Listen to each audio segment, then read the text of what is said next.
make it. I see it. Like sometimes when I look at people, I can see what's going to happen. His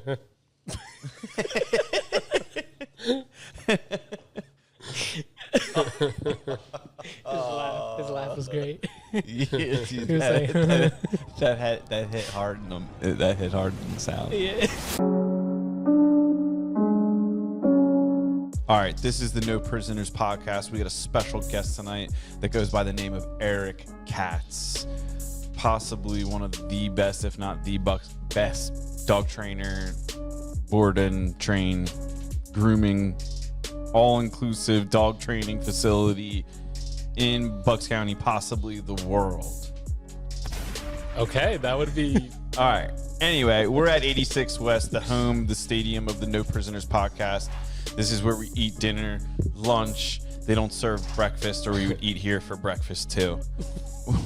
What's funny about that is the truth. That's why I'm laughing. Put respect on that name. I didn't think about that until now, but that's true. Yeah, Yeah, and I'm telling you what, dude, they've got a bagel place up the spot, like a little sushi on top of a bagel. Ooh. They might have an option for that. That's crazy. Anyway, before I get the serving staff here all mad about a possible brunch opportunity, and they put a hit out on me. This place is amazing. If you're listening to this, you're either visiting Bucks County, live in Bucks County, enjoy Bucks County, wish you lived in Bucks County, and you should check out 86 West to eat dinner. Yeah. Bring a date, bring your wife, bring your brother-in-law, and pay for the bill.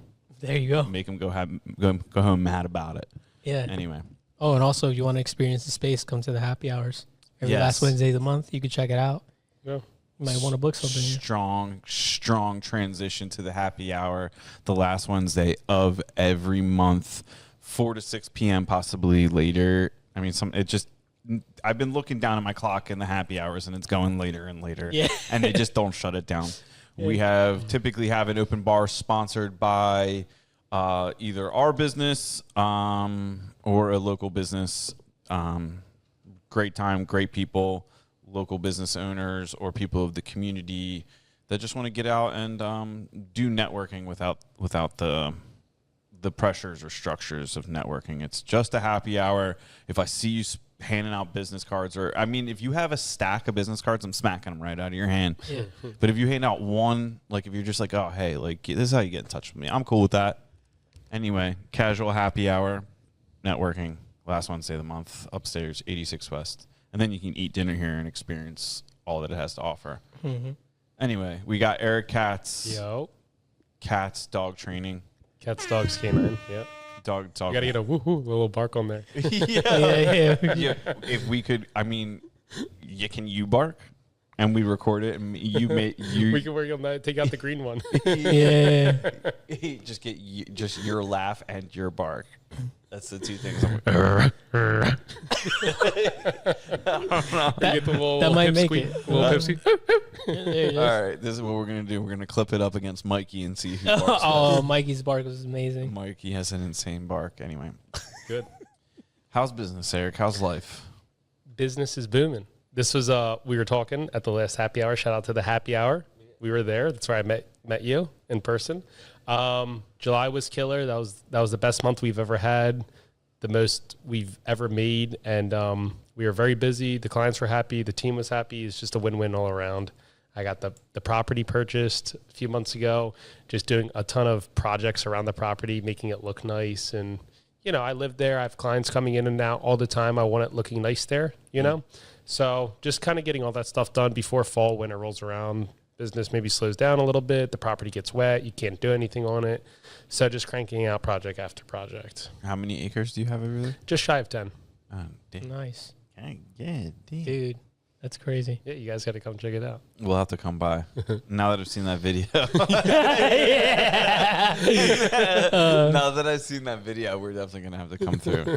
Video's too good. That is good. They don't know what we're talking about just yet. It depends when will this be released? Like, when will you post it? Within the next couple of days. Oh, this will come out like next week or the following. Okay. Maybe I'll rip it and I'll put it as our intro to the podcast. Yeah. That'd be funny. Okay. Yeah, that'd be really funny. Oh my god. I know that video is going to get views. What makes you so confident in that? I just know. I know my audience, and I feel like when there's posts that we make, it's usually pretty good. But then if like I'm involved or it's a video, it's like way like hundreds more likes or like thousands of more views or something like that. Yeah. I don't know. I try to be entertainment. You hear me? So this is going to be the most viewed podcast, or at least top 5. How many podcasts you guys got? Like we're in the low 200s. Oh, all right, top 5. I don't know if I'm going to be the most viewed. Who's the most viewed podcast? Damn, possibly Bianca right now. Really? Bianca? Nord or Sweet and Sour? Yeah. Sweet and sour. Shout out Bianca. Hey. Yo, you just spoke Lord Voldemort here on the podcast, dude. It's sweet and sour now. As I said, shout out Bianca. Yeah, all right. Okay, so we got her. We got some good competition. We got Grant. Shout out Grizzy, Menard. We got the service. The twins were on here, right? Yeah. There's some good competition on here. But all those people I know and love and killer business people. So shout out to you guys. Hell yeah. I think Kelly also has a pretty well viewed episode. I don't know from Wilson Home and Associates. Architecture firm, yeah. Yeah. Her episode did really well. And also Ron, I thought Ron Fish, remember when we did that episode with Ron and Ryan and them? That one was pretty good too. That one was pretty big. Yeah, so we're gonna be up here in views, all right? Yeah. So I already know. Oh, okay. So it goes Logan Lewis, obviously. Yeah. Then Bucks County Mama. Shout out Jackie. She's got a lot of followers. She's got an advantage. Dude, you talked shit. I don't know if I talked shit. I wasn't talking down on anyone. You walked up the stairs and said, I'm going to be the most viewed podcast. And then you walked into the bathroom. You said give me 30 seconds. I'm I gave you 30 seconds. yourself up. We were standing out here like, what the hell just happened? Like you walked in there and we just pictured you shadow boxing into the mirror. You know what I'm saying? I didn't know. I was like, what just happened? You know, it's funny is because then you have to also you would have to beat Jackie, then the Rizzler, Kelly. The Rizzler. And then Bianca. And then Mikey Naps. And then Altamontes. I don't know, dude. All right, so this is I had this video like going over saying like we're gonna get the turf and yada yada. Yeah. And then at the end we had like our little blooper scene right here. And then watch, you guys were talking about I cursed kind of, and then I was like walking around pacing, and then look, you see me like start shadow boxing a little bit. I was hyping myself up. Did it come out? No, not yet. Oh, did it? Yeah. He was just yeah. Oh, right there. I was like, all right, come on, let me at him. How's your form? It's all right. It's not great, but it's not bad. Like I've taken some lessons over the life. So Are you getting ready? Would you ever fight? Nah, I'm too much. You would of never a throw lover. gloves on and do like a fight? It's not that big a deal. I mean, it's kind of To you, it's dude. kind of a big deal. I think I shouldn't have said that. I mean it, but I don't mean it. I'm just like, it would take a lot for me It's to not like a big deal get for in- someone like you. Yeah, it would take a lot for me to kind of get myself out into of it in a Really? sense, Like I couldn't be like, all right, I'm gonna go in here and I'm gonna really like get after this guy. Be like, all right, here we go. You don't have the dog in you.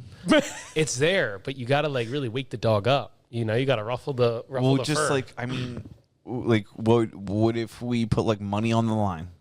Possibly. I'm very motivated by money, but we're talking, maybe there's some people watching and there's money involved. Like, all right, I don't want to get embarrassed, but This isn't a street race. This is like a sanctioned fight. There's no money involved. I don't know. Thing. It's just Shin pads, kicks, gloves. Like you probably wear headgear if you want. Yeah, Mouth I mean, guard. that's fine. I understand You're there'd be good, all dude. of that involved. I don't know. It's just not. I don't have much interest in doing it. Okay. I would do it. I've done boxing and a little bit of jiu-jitsu, just kind of for some cardio and just to see what it's about and to learn how to fight a little bit, but not because I want to go fight or I'm a fighter, more of just like self-defense, right? It's like, what if I'm walking here, or I have a business and I work with all females with 15 staff members. I have, And what if like they gang up on you? there's like 13 girls, one guy, and me. So if, a crazy employee comes in and tries like fighting, can you curse on this show? Yeah. Yeah. Okay, Yeah, we're this past the threshold. We could do that. I just wasn't sure. You're good. But yeah, if someone comes in and starts like messing around with employees and like they try to fight something like that, So like complete hero narcissist moment in your mind that you've been dreaming about. You're like, I gotta get ready for that one time. the dude who has the beagle comes back. I need to be ready, you know. That's why I got my little knife. Yeah. I hope you stab somebody and they use this in court. No, honestly, We would blow up, dude. The news would be using our clips. That'd be great for business. That'd be amazing. That'd be great for business. We gotta go back and look at what some other people have said. See what we can hold on to, like pre-clip it. no. Could you imagine like the dude who shot at Trump, allegedly shot Trump in the ear? Could you imagine if like he was on a podcast beforehand, like one of his buddies had some clips? Yo, That show would be popping right now. that show would Yeah. be popping. Those guys would be on all the major shows. Yeah, like probably like the Hawk too, right? It's like the guy probably did 1,000 interviews with people. They all maybe had a couple hundred views, whatever. Yeah, think And about then- the attention we could bring to 86 West. All the good we could do. Dude, Fuck. they'd be packed every Only day. the shooter was from Bucks County. and team them on your podcast. Yeah, yeah. You guys Yo, are, you guys yo, are tagged yo, in that with yo, the Rico yeah. conspiracy theories. Oh, you guys are a part of it. Rico, what have you been watching? Sopranos? Like, Jesus, this isn't Never seen Rico. it. This is a podcast. You've never seen Sopranos? Freedom of speech. Yeah. So no, but I don't know if I would fight first. I would just grab my one bond. You saw my mountain wall. Like if I were to be like, all right, go bite this guy, you'd be like, okay, yeah, sure. And like that's would be like my first line of defense until I could call the cops. Like That's, I mean, your dog, a dog is, in my opinion, the best form of home security. yeah, When I mean, people are like, what do you do to get a gun? I'm like, well, if you're going to do a gun scenario, you better be able to like fight in some regard too. yeah. Because if somebody gets a hold and tries to get the gun from you, you didn't get a dog. Yeah. Dog's going to be good for you. And not, Yeah. not a golden retriever, though. Serious question, though. Mm-hmm. How many ways have you heard Malinois pronounced, and what's the worst one? There's Malinois. Malinois? Malinois. I don't know. It's usually not Malinois. It's Malinois or they'll be like Belgian Mal something. Malinois. Yeah, gotcha. I had, dude, honestly, I saved this dude. He called me a while back. I don't know if I We still have wanna his call voice. him? No, he had a voice. He sent me a voicemail and I never deleted it because the way he said Malinois was so wrong. I'm like, bro, you've owned this dog for a year and you don't know how to say the breed name? Like, that's crazy. Let's pull it up. I don't think I have it. That's what I'm saying. No, you better have it in the archives. He's like a Malinese. Malinese. All right, well, you look for that. What's like the most scary dog breed to you? Like what dog breeds like should people like be like, whoa, you're statistically likely to get bit? That's a tough question. It's like what do I know what dogs are capable of, or like a physical presence, or how they look? Like I'm talking statistics. I don't know. I mean, I think statistically, like pit bulls are up there, you know. But there's so many pit bulls and so many mixes of pit bulls that it's like, okay, it's this umbrella of pit bulls that like, okay, is it American Pit Bull Terrier? Is it Staffordshire Terrier? Like, It's too general. you know what I mean? So it's like this pit bull versus a Malinois is a Malinois. That'd be like, okay, it's a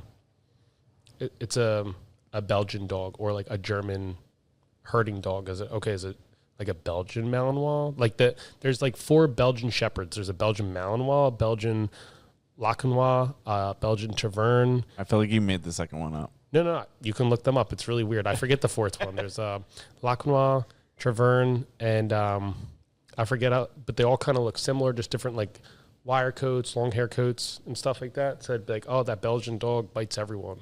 Versus a Malinois, versus this, versus that, versus a pit bull. And I mean, they're just the most common. And I thought you were gonna say Chihuahua. yeah, I'm but terrified the thing is, of like, Chihuahuas. yeah, because they are like assholes, but for the most part, but they're so small that if they bite, like it's damage control probably. Like, all right, they cut and I'm bleeding. Let's just maybe glue it or Band-Aid it or tape it. We're good. Like, if a bigger 40, 50, 60-pound dog bites you, you're probably gonna have to go get stitches. How many Chihuahuas would it take to take your Malinois out? Like if I was rolling and I leashed up like 20 angry Chihuahuas, would your dog stand a chance? I don't know. It's like one of those videos where they like simulate certain things. I would. Yeah. Like, I don't know. We could call Mike Vick and see if he's in. I mean, dude, my dog, he's not like, so he's just a specimen. Like most Malinois are like 60 to like maybe 80 pounds on a big day, and he's 90, 95 some days. So there's that. Did And you say on a big day? yeah, whatever, you know, just if he has that big meal, you know. All right. Okay. There's what else? Like he just has like insane drive. Like when I get him, like okay, let's work. He's like in another world. Like it's just crazy. So it depends. Are they biting his ankles, or he can fight one at a time, or whatever? I don't know. No, we're dealing with a pack. You should release The him. swarm of chihuahuas. How many would it take? I don't know, because he's also just crazy. Like nothing like bothers him, or his pain tolerance is so. Like he could have a dog on each leg while he's like killing this one, and he bites and kills that one, and just like chipping away at them. Yeah, but 20 chihuahuas, dude. I mean, I don't know, dude. This is never gonna happen. This is hard to say. Dude, you're preparing for the dude to come in to like be upset or like the disgruntled. Yeah, that's more employee. reasonable. There's been No, been like some people that have like been some like close calls or like threats, kind of something like that.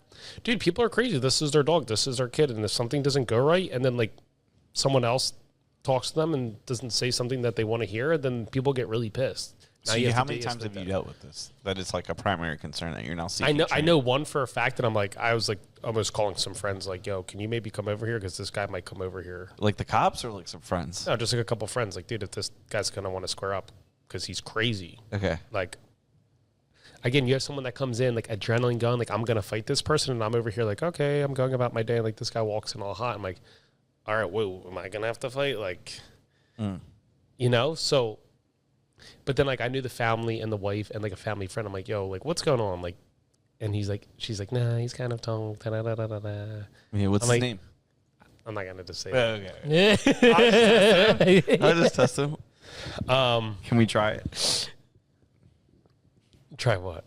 Just just say his name. Like everybody gets a try. I kind of forget what his name is. Okay, yeah. Now we forgot. He's got bro. Now we forgot, Dude. yeah. I know the dog. Okay, no, I remember it now. All right, so back to the Chihuahuas versus Malinois. Next topic. This isn't going to get views. The 20 dogs versus my dog. This is going to cause a debate. A debate? Yeah, but it's not practical. Okay. No one even has 20 dogs. All right, here's a serious question. Why have a Malinois in the first place? I love Malinois. Their intensity, their loyalty, their willingness to want to work. I mean, dude, you saw him at the car show? Yeah. And you're like, oh, okay. Yeah, I was like, that dog's sketchy as hell. Yeah, he is. See that? So when you ask that question of what's like the scariest dog, like in terms, that's gonna clip. The scariest dog. like that's like a kind of a Malinois because I know what they're capable of doing. Like Corsos, if you look at them, I had the Maze, the one I told you about. Yeah, for like the year. Yeah, you introduced me to be like, hey, you're looking for a Corso, and I'm like, yeah, and you're like, oh, I've got one, and I'm like, oh, that's kind of cool. Like, let me think about it. And you're like, as the facts came out, you're like, oh, she kind of has a problem with dudes, and I was like, well, I just happen to be a dude, so that's kind of a problem. So she got better as I had her longer because I was able to get her out more and just like some training and letting her see people. But like, dude, big, huge, 130-pound. Or 115 pounds. She was 130 when I got her. Like big black dog. Like, yeah, people are like, oh my God, she's terrifying. You know, but they're kind of like lazy dogs and kind of scared and they'll nip. Now, if you find one that has like good genetics where it's like, okay, yeah, I'm ready for the fight and I'll bite you, and they bite and hold on, like, yeah, dude, 130-pound dog is going to mess you up. We had this one Borbell come in, and dude, he was like, I forget, like 180 or like 220 pounds, and this dude was a house, dude. Like, huge. And where's Borbell from? Africa. It's an African Mastiff. Yeah. Holy shit. Like a Corso is an Italian Mastiff. This is an African Mastiff. And dude, they make Corsos look small. I mean, dude, this dude was a unit. Huge. Makes 200 sense. pounds. It's crazy. Makes a lot of sense. Yeah, it does it. And and he was a cool dog. But again, these dogs like What was his name? Can you say dog names and not get sued? I'm trying to I want to maybe like a Bo or something. I forget. Okay. He was a Borbell. But dude, big dog. Yeah. Huge. Kind of like a St. Bernard. But St. Bernards, you know, get big, but they're kind of like fluffy and kind of cute, a little bit looking. This had like the intensity of a Corso, like a Mastiff, like big, intense looking dog, just like a unit. I was like, damn, this is cool. But they're kind of lazy and slow, you know, but they'll give you a little bit. Like you walk in the house, you're going to be like probably shitting your pants, you know, when you see a dog like this. So it is interesting. You don't see them I a just lot. see you smiling, like thinking about the idea of being like walking in. I mean, I've been there, dude. I've walked into houses for consultations in a bite suit, and people are like, no, I think our dog's okay, and nails me. Wait, You know? whoa. let's take a step back there. All right. You will go to a consultation in someone's home with a dog dressed like a Ghostbuster. Michelin Man. Yeah. Right? Knowing, like, you're going in knowing you're doing it as, like, just in case, or you're like, I'm probably getting bit today. And what's going through your head when you're like, I'm probably going to get bit today? They don't bite. They bite out of fear, and it's very, like, little. Like, they'll nip and run away, or they'll bite you, like, very, like, shallowly. You know, versus, like, my dogs where I do, like, okay, I'm teaching you bite work. You teach them a full grip, and they bite way more powerful, but it's more controlled in a sense, you know? Yeah. But what's going through your mind when you're like, all right, I got to put the suit on? Well, so, like, I don't just, like, show up there. Like, usually they'll reach out. Phone call, email, whatever. Then I do a phone call consultation and say, okay, you know, what's going on? You say, okay, well, we have this dog. He's aggressive. He's nipped at this person, or I can't control him, or he freaks out when people come over. We can't have people over. Okay, to get a better evaluation on the dog, I need to come and see what he's like, you know? And then at that point, when I go to their house, and maybe I'll have them come outside. We'll chat for a couple minutes, game plan, just make sure we're on the same page. I'm going to walk them through to visualize what to expect. You're going to go in, you're going to do this, I'm going to do that. You guys stand here and do this, to kind of walk them through. And then I'll knock on the door, ring the doorbell, I'll walk in, hey, how's it going? As if like a family member walks in or something like that. And then that's when it goes down. Either like the dog will come and bark and they're like, okay, they're here, or they run away, or they're like forward about it, like, I will bite you. And that's really it. But I have my big bite suit on. I'll kind of tuck my hands in a little bit, or I'll present them an arm. You know what I mean? Just to see what they do. Like, lady. Just be like, hey, just if you're going to bite me, bite this. Yeah. Or is it just see what you kind of just to be like, will you bite? Yeah, like I'll pressure the dog a little bit, because like sometimes I'll walk in, the dog will like bark and not do anything. And then they're like, okay, well, that's good to know, because no one's going to want to walk in their house and guess to see if their dog's going to bite someone or not. Like I have a suit on, I'll do it. So you're kind of like, will customers ask that of you? Be like, hey, would you mind swinging by and seeing if my dog bites you? I don't know if they ask. They kind of are curious what it is, but that's just something I do in part of like my evaluation of the dog. Like all the time, or you'll see videos like, oh, my dog will bite you. It's okay. And I walk and I will put on the bite suit. And most of the time the dog doesn't bite. But there's a few times that dogs will bite. Do you think that's because the dog, you're probably like, you give off like confidence? And well, do you think the dogs that, like, say Gilmore walks in, Gilmore's getting bit. You walk in, you don't get bit because you're the dog whisperer. So there is that dog can sense body language. So if you walk in all sketchy or suspicious, the dogs are going to be weirded out. And if like, so like that Corso, she was the type of dog where like she'd be a little unsure of you, but if you like walked in or ignored her, like, oh my God, Baze, and acted like you knew her, she'd be like, oh, you know me? Okay, yeah, we're cool. But if you walked in or you moved a little weird, like the landscaper that, you know, he parks his equipment at my property. He doesn't like dogs, so he's a little weird or nervous of them, and he moves kind of funny, and I didn't think anything of it. And she went up to him, and he was like a little nervous of her, and then she tried nipping at him. And I'm like, oh, shit. Yeah, Maze, come here. It was kind of funny because he didn't really bite her, you know, but he's like, shoo. And, but that was it because he moved like weird, you know. But he moved weird? Was he disabled? No. He was not disabled, but like he was a little bigger guy. Like sometimes people walk weird or they move a little sketchy, or old people or kids. That's why like certain dogs are a little weird around certain people. Like, okay, people with maybe special needs or something like that, or if they're handicapped, will move funny or have a limp or whatever it is, and that's really weird for the dog. Or they're very loud and enthusiastic and move their hands, and that like worries dogs.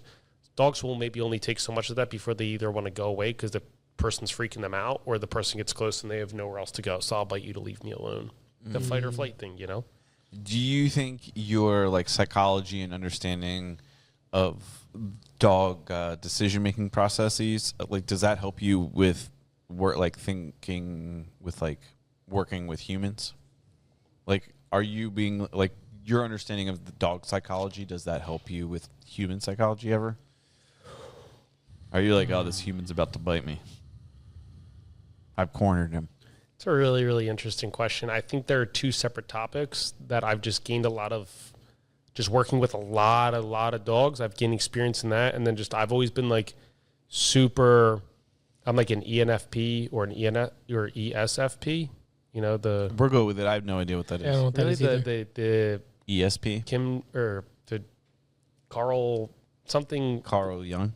Yeah, wait. The metrics, something. I'll have to send you the link, and it tells you what your personality type. So if you're introverted or extroverted, you're logical or emotional, and then there's like 2 other categories. It's like 50 questions. Is it like DISC? Yeah, it's kind of like DISC. Probably something similar like that. I think the dude's name is Carl Jung.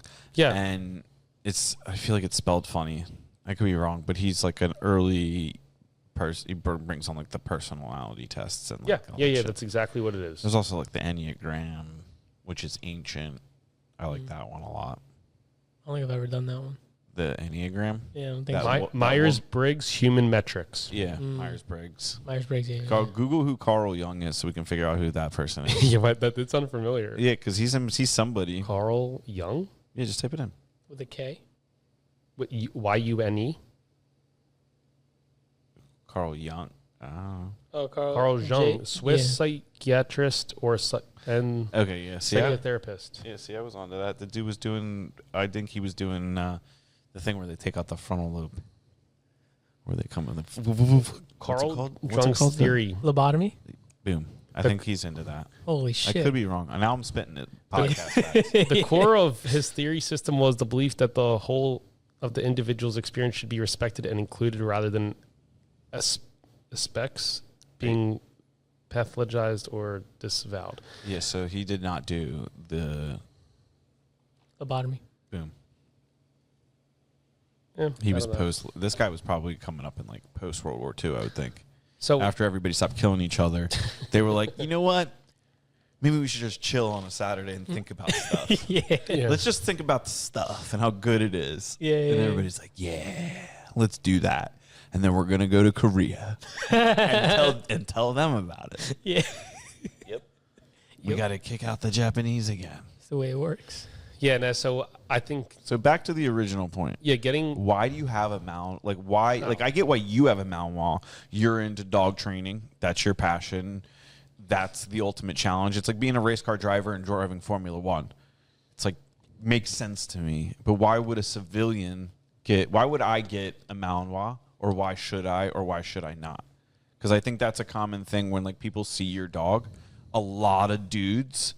Like, I know a decent amount of people with Malinois, and maybe 2 of them besides you should have them, or do it in a way that's like, okay, you can handle this dog. It's like somebody that carries a loaded gun. You're like, you want them to be kind of trained in that, walking around. Like, you're cool if like my buddy, I know the 2 people I know, their dogs are they adapted their lifestyle to have the dog.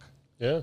And I know people that have them that it just like some people, I know people with them that kind of like didn't know. Like that just sometimes like just kind of got into a like, oh, we wanted a shepherd, but we got this instead. And then they're just like, they got this thing. So I'm asking kind of like generally about the breed. Like why get one, why not get one, who should have one ideally? Yeah, I mean, so that's a big thing on social media, Instagram and Facebook and all these dog trainers. You shouldn't have a Malinois because you're not a dog trainer. And I agree to a certain extent, but I disagree because people just want to bash that, okay, well, these regular handlers or people shouldn't have one because they're not a dog trainer. Now, it varies, right? Because they're very intense dog. They're a lot of dog. They need exercise. If you're going to wake up real quick, walk your dog to potty, crate him for 8 hours, come home, potty him real quick and eat dinner and just hang out with your dog, that's not the dog for you, right? But I think genetics play a really large role. They're typically, I don't know, if, like either neutral or more like edgy than they are friendly dogs. That'd be reverse for golden retrievers. They love everyone. We just had a 4-month-old come in for an evaluation date today.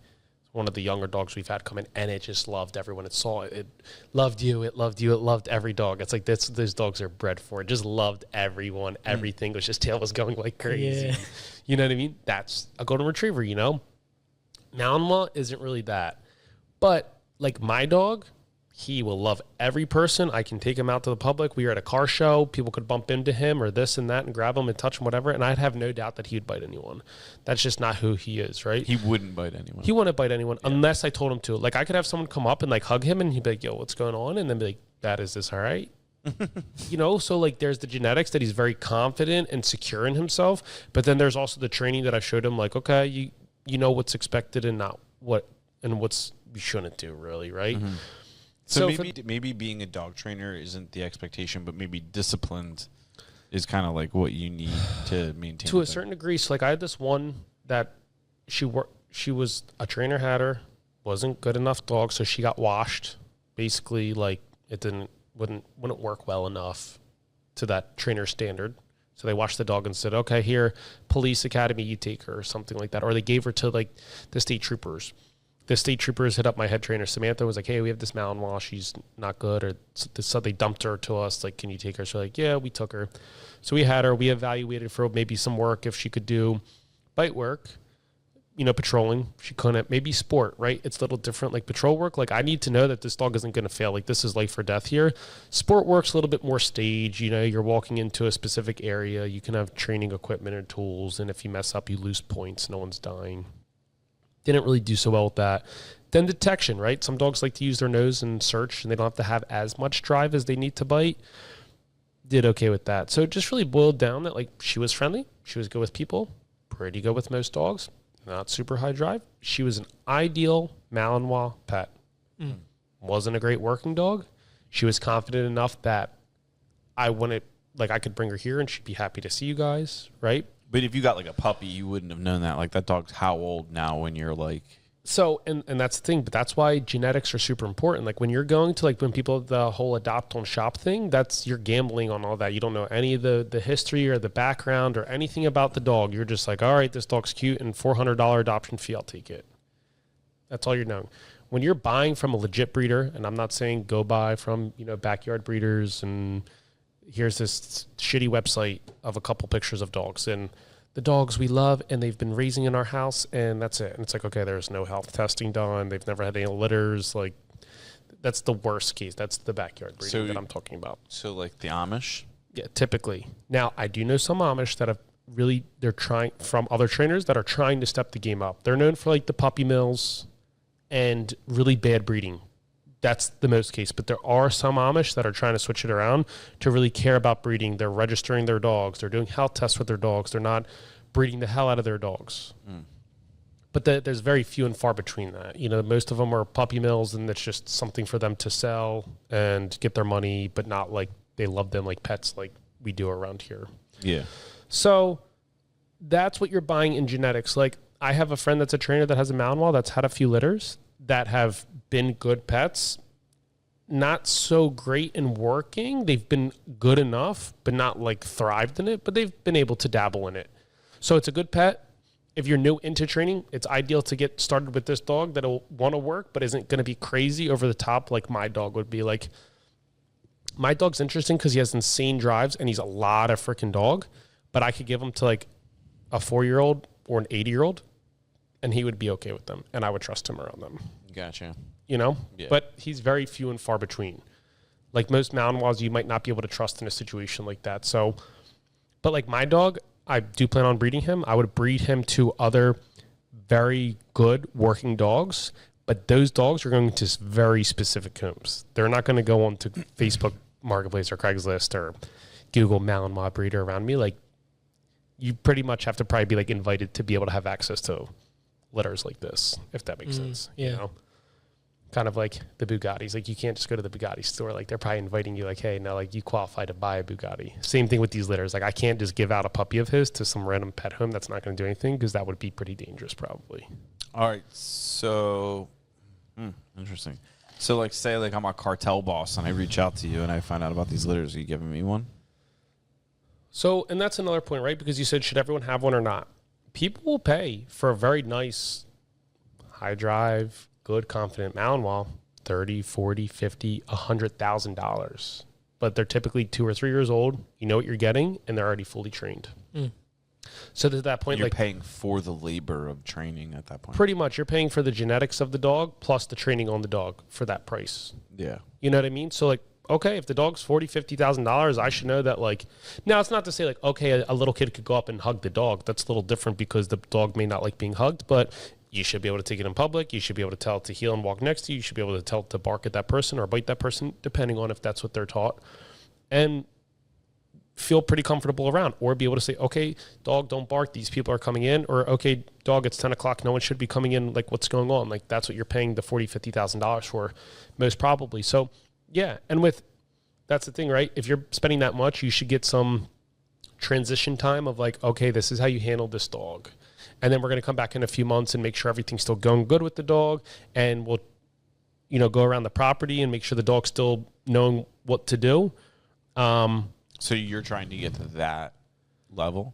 No, that was kind of going back to my original question, like who should have Malinois.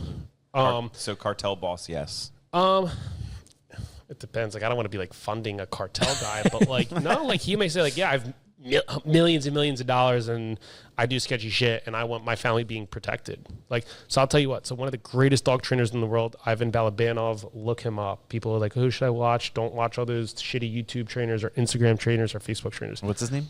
Ivan Balabanov. Ivan. He's one of, if not the greatest dog trainer in the world. He sells, one of his businesses is called Premier Malinois or Premier Protection or Premier Malinois Protection, something like that. Shout out, Ivan.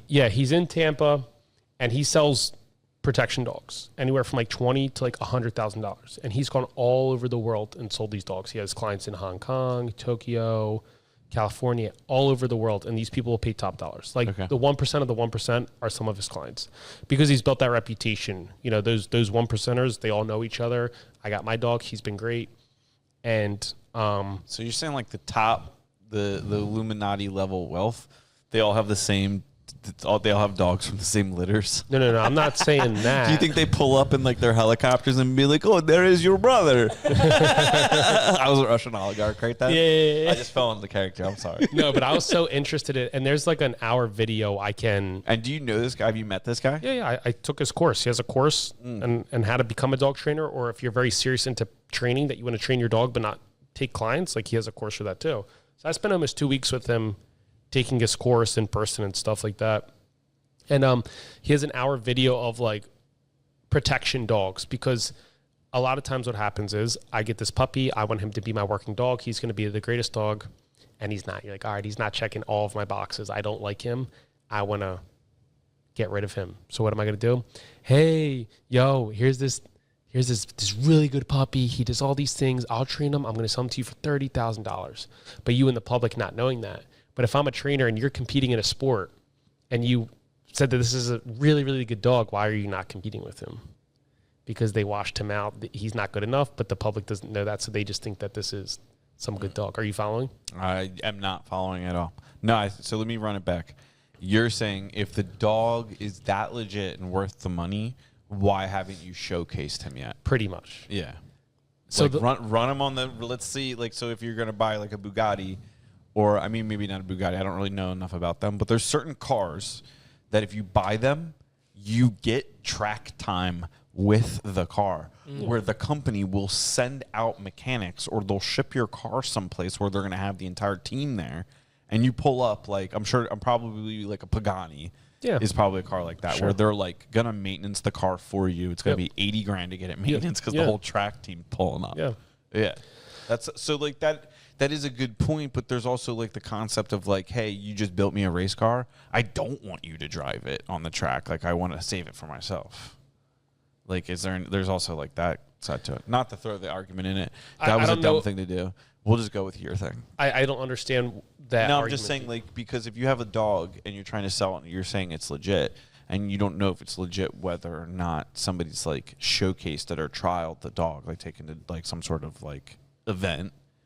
Like, is that commonplace that people like take the dogs and like show them off and then be like, hey, it's for sale? Yeah, so they have yes and no. So they have trials. Like, so the next Malinois national championship if you're serious about dog training and you think you're one of the best, you're going to this competition. The next one is in Maryland. in like a month or two. What? Yeah. You think, So there'll be like 50 competitors all over the country with their Malinois. You can only be a Malinois to compete in this show. See, that was my next question. Like, what if Rambo associates as a Malinois? Is there So- loopholes like Identifies? that? What if a Rambo identifies a Malinois? So he can get a Malinois book, but he would go in there instead of a Malinois, just say mixed breed. So you're either a Malinois or you're not. Malinois or mixed breed. All right. We'll get back onto that point, but I have one selfish question. All right. Are there any golden retrievers that are bite dogs? Like, can I obviously I don't think the Rambo doesn't have the dog in him. He's been the dog's been trained out of Rambo. So there's always the and people in world and life is always so extreme yes or no's, and sometimes like it's like he will probably bite, but how much will he bite, or how hard will he bite, or how much fun will he have biting? Like there's some golden retrievers or labs that will bite like crazy. But like, will they go and do the sport? Probably not. But it just depends. Like, the dog's not going to excel in a bite work sport, but he's going to do well in duck hunting. But you don't see a lot of Malinois in duck hunting.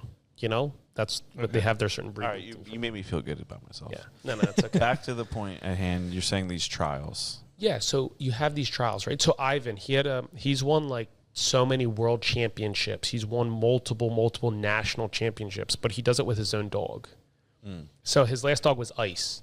So he has this dog Ice that he wins national championships with. So it's not like, it's very, very, very rare and far and few between where they're saying, I'm going to go and I win all these things. Now that I won like 2 national championships, I'm going to sell my dog. Like, you've probably put so much time and effort into that dog. Like, no, that is your fucking best friend. That dog is going nowhere.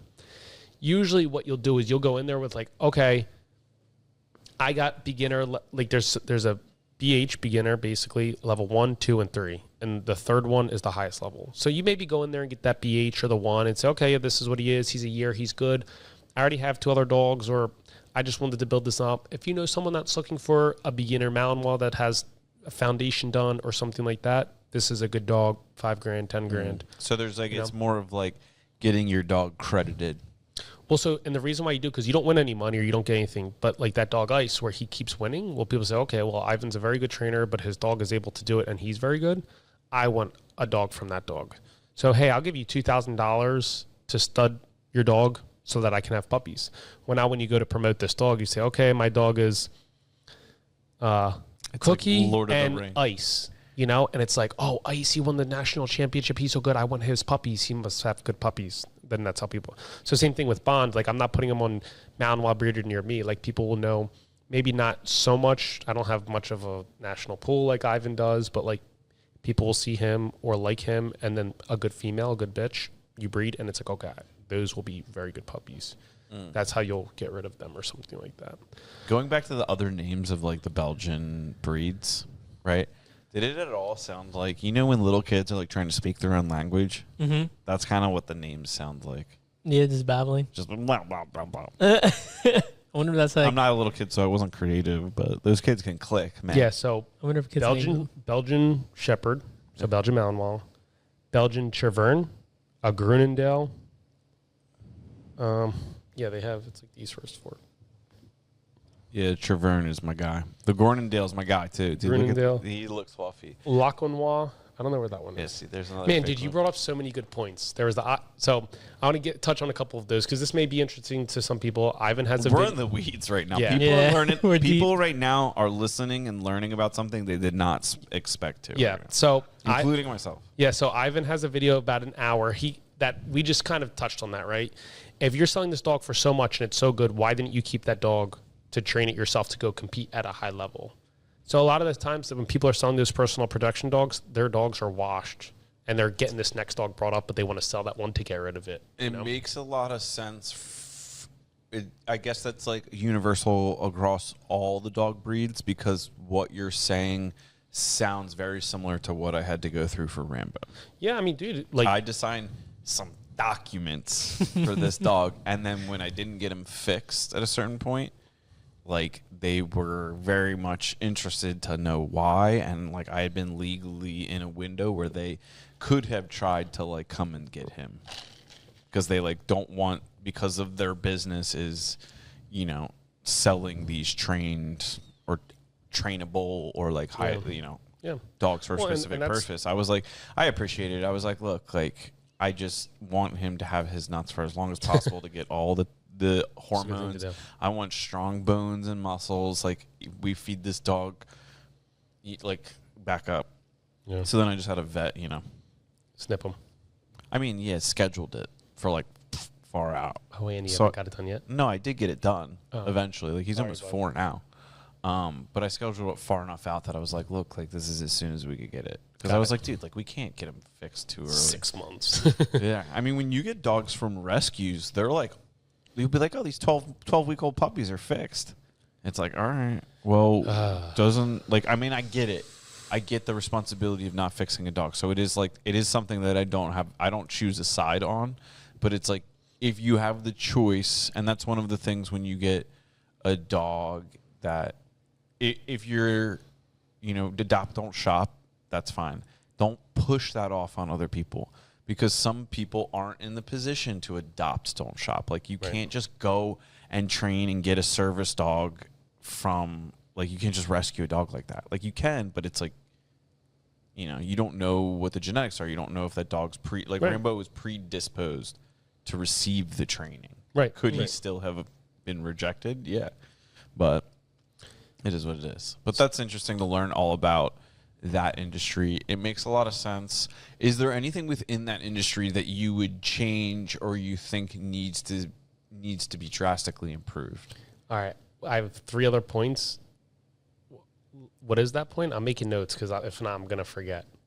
Okay. What was this last question? What would I'm I saying, change in the industry? Like within that process or in the industry, is there anything that you would change or you think needs to change? What industry? Like the dog breeding, training. They're their own industries in themselves. Like that's such an umbrella category. It's like, what would you change about construction? Well, it seems like a lot. Yeah, but we talk about bathrooms, basements, kitchens, roofs, plumbing, electrical. No, like I would talk about strictly like accountability and people being honest with. probably the same thing in dog. That's everything, There's probably every category can Fair be enough. more honest and credible and something like that. Fair enough, but I didn't know. Like it sounded very much like there could be someone like there's gatekeepers within that community that kind of like control whether or not you can get a dog at a certain level. If you're buying $100,000 dogs, it sounds like somebody could be like, nope, not that guy. So maybe that ties into a couple of these points. I want to run it back. You said about rescues, neutering, and spaying really early. And I think about it, it's tough because, there was some time a few years ago where it's like neuter and spay your dogs early, it's fine. And now, before that, years ago, it was like, oh, wait for the bones and this and that. Now those studies are kind of coming back up that there's more and more research with more and more time that we're getting that it's like, yeah, actually the longer you wait, the better it is for the dog. But, maybe like 5 or 10 years ago, they're saying, no, neuter and spay right away. The point that sucks is you're right?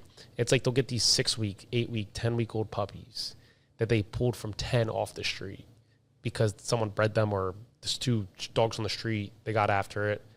And now there's a box of dogs, They got that doggy going, And yeah, it's like sucks. Yeah, they should wait till 2 years old or something like that, or at least 6 months or a year or whatever. And then it's like, yeah, they're getting neutered or spayed at 10 weeks old. Like that's so bad for the dog, so bad. But their idea is let's control the population. We just pulled these dogs off the street. We don't want to put any more on there. Let's control that. And it's so bad for them. So it sucks. So I'm torn. It goes both ways. It's a complex situation. Yeah. All right, next For point. sure. So going back to selling the dogs, that will be one specific dog. What Ivan will do too is he'll just have a litter and then raise majority of those dogs in that litter to do that. So instead of him I want this dog, I'm going to make it my dog, and then he's not good, let me just sell him. He'll say, okay, here's these 10 dogs, 2 or 3 or 4 maybe go here to trainers to compete. I'm going to raise these 2, 3, 4 to do personal protection. So his intent is that when they're younger, they will grow up to be personal protection dogs. That's where he becomes more credible. Now, what he might do, and again, I don't know him this well to say how he really does it. This is from kind of maybe talking to some people that know him or watching some of his stuff, is that maybe the dog's 6, 7, 8 months old and they're all doing well. And then there's this monster. And he's like, okay, this dog has some crazy potential. I'll hold on to this one. So maybe he does something like that. And then going back to the last point about who should have this Malinois. So he gets all sorts of crazy clientele. Those 1%ers, people that have like millions of dollars that like, I don't care how much money it costs, get me a dog. And this is really important. I've used this a lot in dog training, especially during phone call consultations, because people say, my dog's aggressive. Can you fix it? And they're looking for a yes or no answer, and it's not black and white like that. I say it's more of a scale. 1, your dog absolutely hates and wants to kill everyone, and 10, your dog loves everyone, right? And maybe your dog's a 3. Maybe doesn't want to kill everyone, but will bite people if pushed. Maybe I can get him to a 5 where he's kind of neutral, or 6 where I can kind of like him liking people on his own terms. So I use that scale versus like, yes, I can fix him, or no, I can't, right? So he uses that scale and like bite work and like, what are your goals? What do you want this bite work dog for? And then in that scale, he can say, like, I want this level 1 dog, where it's like the one where it's like, okay, it's just me and this dog, and anyone that comes close, he's going to bite that person. He's barely controlled. Like, it's just like a wild dog almost. That like anyone that comes close, he is biting. And do people get that type of dog? I'll tell you there in a second. I'm getting there. This is getting good. Like you said, no, he's like, okay, you got my attention. Yeah. And then there's maybe, like you probably can't have a 10, right? Because if that 10, the dog probably is too friendly, it may struggle saying, yeah, but I like people and you want me to bite them. I don't know. So maybe whatever you can get on that scale is a 6 or maybe a 7. Anything after that will probably get washed as a personal protection dog, and maybe can do sport where it's more controlled and the dog knows, or is going to go do another sport or be a pet. So he said that there's this one where I think it was some other country, and he's gotten one where there's like ones in Tokyo where it's like really like billionaires, and they're just like, hey, like we're billionaires and I have kids in a family and I need like a dog that's going to protect my family. Like past 10 o'clock, anyone that moves in the house, the dog's going to bite. And I'll sell that dog for like $100K. And maybe that's a 6 or a 7 because it has to live with the family and something like that, right? And then there was one where it's outside the country, maybe Mexico or somewhere Central American-ish, maybe. So sell to some industrialized individuals down below, south of the border. Something like that. And I think the family was into politics. The dad was the president or governor or something high up. He had a lot of power and money and stuff. And his daughter was going to school, and I'm like a 4 or 5, 6-year-old, like really young, like in elementary school, and like had her own rides to school and with security. And one day, either like they took her from the car or from the school before the security could get her, like the cartel. And they're like, yeah, we want $100,000, or like we'll cut your daughter's finger off. And like, what? They're not going to do that. Like, no, give us our daughter back, whatever. And like within a couple hours the next day, like in an envelope or something, her finger was there. Oh, like, dude, little girl in elementary school. Okay. So then finally, and I this may not be 100% accurate. He told these stories when we were at school. He just starts telling the plot of Jason Bourne. I think this is. We were in the mountains and then we could hear an airstrike coming. So it was like something like that, and so then they eventually gave the money, and then they called Ivan, like, yo, my daughter was just abducted. They cut one of her fingers off. Like, I need a dog this dog is going everywhere this girl goes. Like, they are Velcroed together. There's a leash on the dog. There's a leash on the girl. And that was maybe like a 4 or a 3 dog, like, or 5, something like that, where the dog has to go into school and other kids are going to come up and pet the dog and have that certain level of control. I mean, imagine the amount of training that has to go into a dog like that, right? And then he told us the story about how there was this guy that was like in a special ops, like in Brazil, like in the jungle by himself. And like he was in military or a special, like he either had to go kill people or people were trying to kill him, whatever. And he's like, yo, Ivan, like I want that dog that's like a 1 or 2. Like anyone that's like coming in near me or into my house, like without a doubt, I want them biting that. But there's also a bit of a liability. Like if the guy's going to go to the store, and mind you, it's probably like food carts or whatever out of the country. It's not like he's going to walk into a giant with that dog. And someone comes up weird, like the dog might bite someone that he doesn't need to bite. So you're playing with that line when you start to get to those 1s, 2s, 3s, whatever. So I just found that like so fascinating. But there's different dogs for different things. Like that dog, that's a 1, wouldn't it be good for that girl or for like the people that were in like China or wherever they were that has to live with a family and with other people and moving around. A dog like that is like borderline having the control, but also like almost out of control, like sketchy. Like that's where genetics plays such a large role. So that was a few of the points I wanted to talk about. I hope that was interesting. It's pretty cool. What were you like as a small child? Like, what were you like as like in elementary school? What do you mean? I don't know. Like, were you into sports? Were you the nerdy kid? Were you picked on? Were you the bully? Like, what were you up to in elementary school? What was Young Cats about? So I always played sports. I was like super athletic, super competitive. Like if I played intramural like baseball, my mom would tell me if we lost, I'd come home like crying, like why did we lose? You know, and or like my mom would tell me I'd be like playing like I forget what it was. I was like third base or like pitcher and like T-ball and like someone hit the ball to like third base and I was on the pitcher. I stole it from the third baseman and like ran over to I was so competitive. Like I hated losing.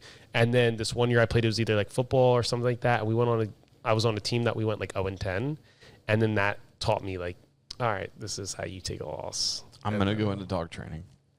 That's what you're like, I'm going to go train like dogs. high school, like I felt, I don't know if the word's popular. I was always like, I knew a lot of people. I networked very well. I was trying to always be nice to everyone.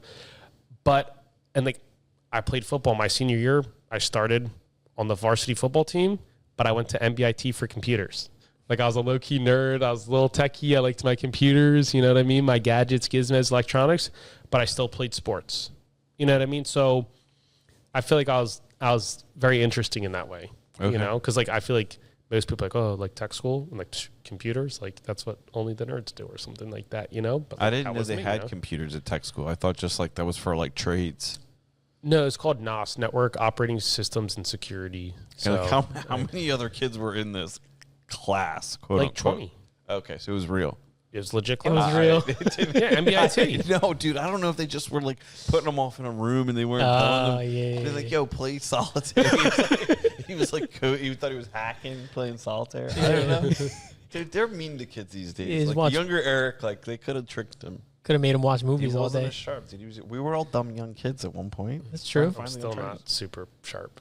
Yeah, in just some areas, you know, we're talking about business or money or dogs and things like that. That's fun and exciting for me, but you feel like, like reading and doing stuff like that or book smart. Like I always struggled in school. I'm not a good test taker. I have a hard time retaining information. It's just how it is for me. What kind of dog did you have? Like, what kind of dogs did you have growing up? Or like, what animals did you have growing up?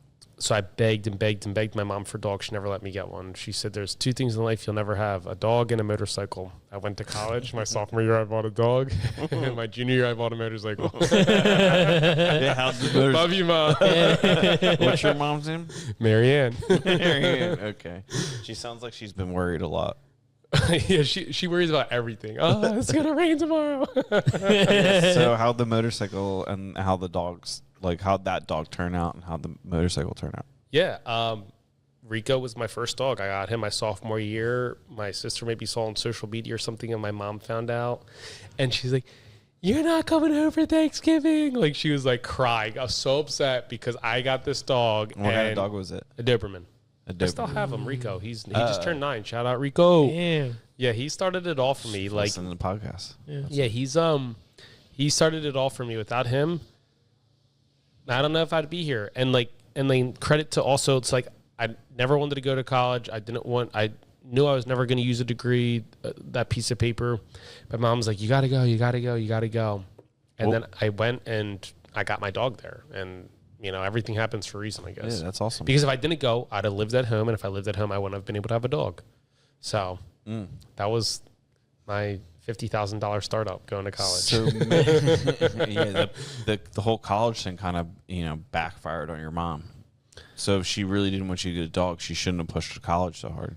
Yeah, exactly. But she wanted me to get that degree so bad. She's like, you got to get this degree. What was her problem with dogs? She just didn't like them. I think she was bit by one when she was younger and never really liked them. She had a Dalmatian when she grew up. She just didn't want to take care of it. She just thinks about everything. Oh, well, like, you know, what if you work? Are you going to have to let them out? Or what if we go on vacation? Who's going to watch the dog? It's extra money, this. She just, like, thinks always, like, there's the people like for the birds. Like, she's just always chirping. She's always got, like. Shit, dude. You just. A hammer and mom. Right now. I tell her this. Blah, blah. Yeah, Shots at Marianne, dude. That's crazy. I tell her that she's like my biggest doubter, but my biggest supporter at the same time. Like she'll be like, I love you. I'm so proud of you. You're doing so great. But then I'll be like, all right, Mom, I'm going to get like one extra dog here at the business. No, are you really going to take that many more dogs? You're already full. Like she just always like worries or thinks about something, you know? I think that's just the mother in her. So, but I've told her this. This isn't something that I've never said to her. So she's well aware. All right. Okay. What like at what was like the turning point for you, or at what point did you think or say like, hey, I want to get into dog training as a career? Yeah, so this is I'm gonna go a little bit before that, back up. This is your podcast. Yeah, tell you about like my kind of up and coming, and then to that point, and then a little after that. Buckle up, folks. All right, so here we go. It's gonna be a few minutes here. So, shout out to my parents. I think my mom, love you. More shots coming. She could talk to a brick wall, man. Like she can entertain herself. She can have a conversation with anyone. So I get her talking ability, but then my dad's like very thorough and has like OCD in a sense, and asks a lot of questions. So it's like he'll be like, "Oh, how was your day? Yeah, what color was the sky and the grass? That was green. Yeah, okay. What did you have to eat? Was it hot? Was it cold?" It's like, Dad, come on. You know what I mean? So I got the combination of them and like their work ethic and stuff like that and their talking abilities. So, man, I just always been like a little hustler and competitive and just like very motivated. And so I don't know, man. It started like even like first or second grade. They had the little school store there. I'd get like some erasers for like 5 cents and then in class sell them for 10. And then like 7th grade, there was, lunch where you could buy the cosmic brownies. They were like 50 cents. I bought a whole box for like $2 and then I'd sell them $1 at resource. And it would be like 7th period, right before you're about to leave for the day, but you're kind of hungry. You got 30 minutes to kill. Okay, I'll spend the $1 for this. What was your goal though? Like, did you have a goal in mind that like, what was your need for money at that age? I don't know. I just like the thought of having it. It was just like the excitement of making the transaction. It was like fun. Like, all right, cool. Like, yeah. All right, let's see how much. Like, all right, I got that. Okay, let's get 3 today. All right, I got an extra $5. I didn't even need the money. I didn't really have anything to buy. I was fortunate enough if I wanted something, I could ask my parents for it. They would go buy it. You know what I mean? So it's not like I didn't have an allowance or I didn't have any money. Like, I just liked doing it.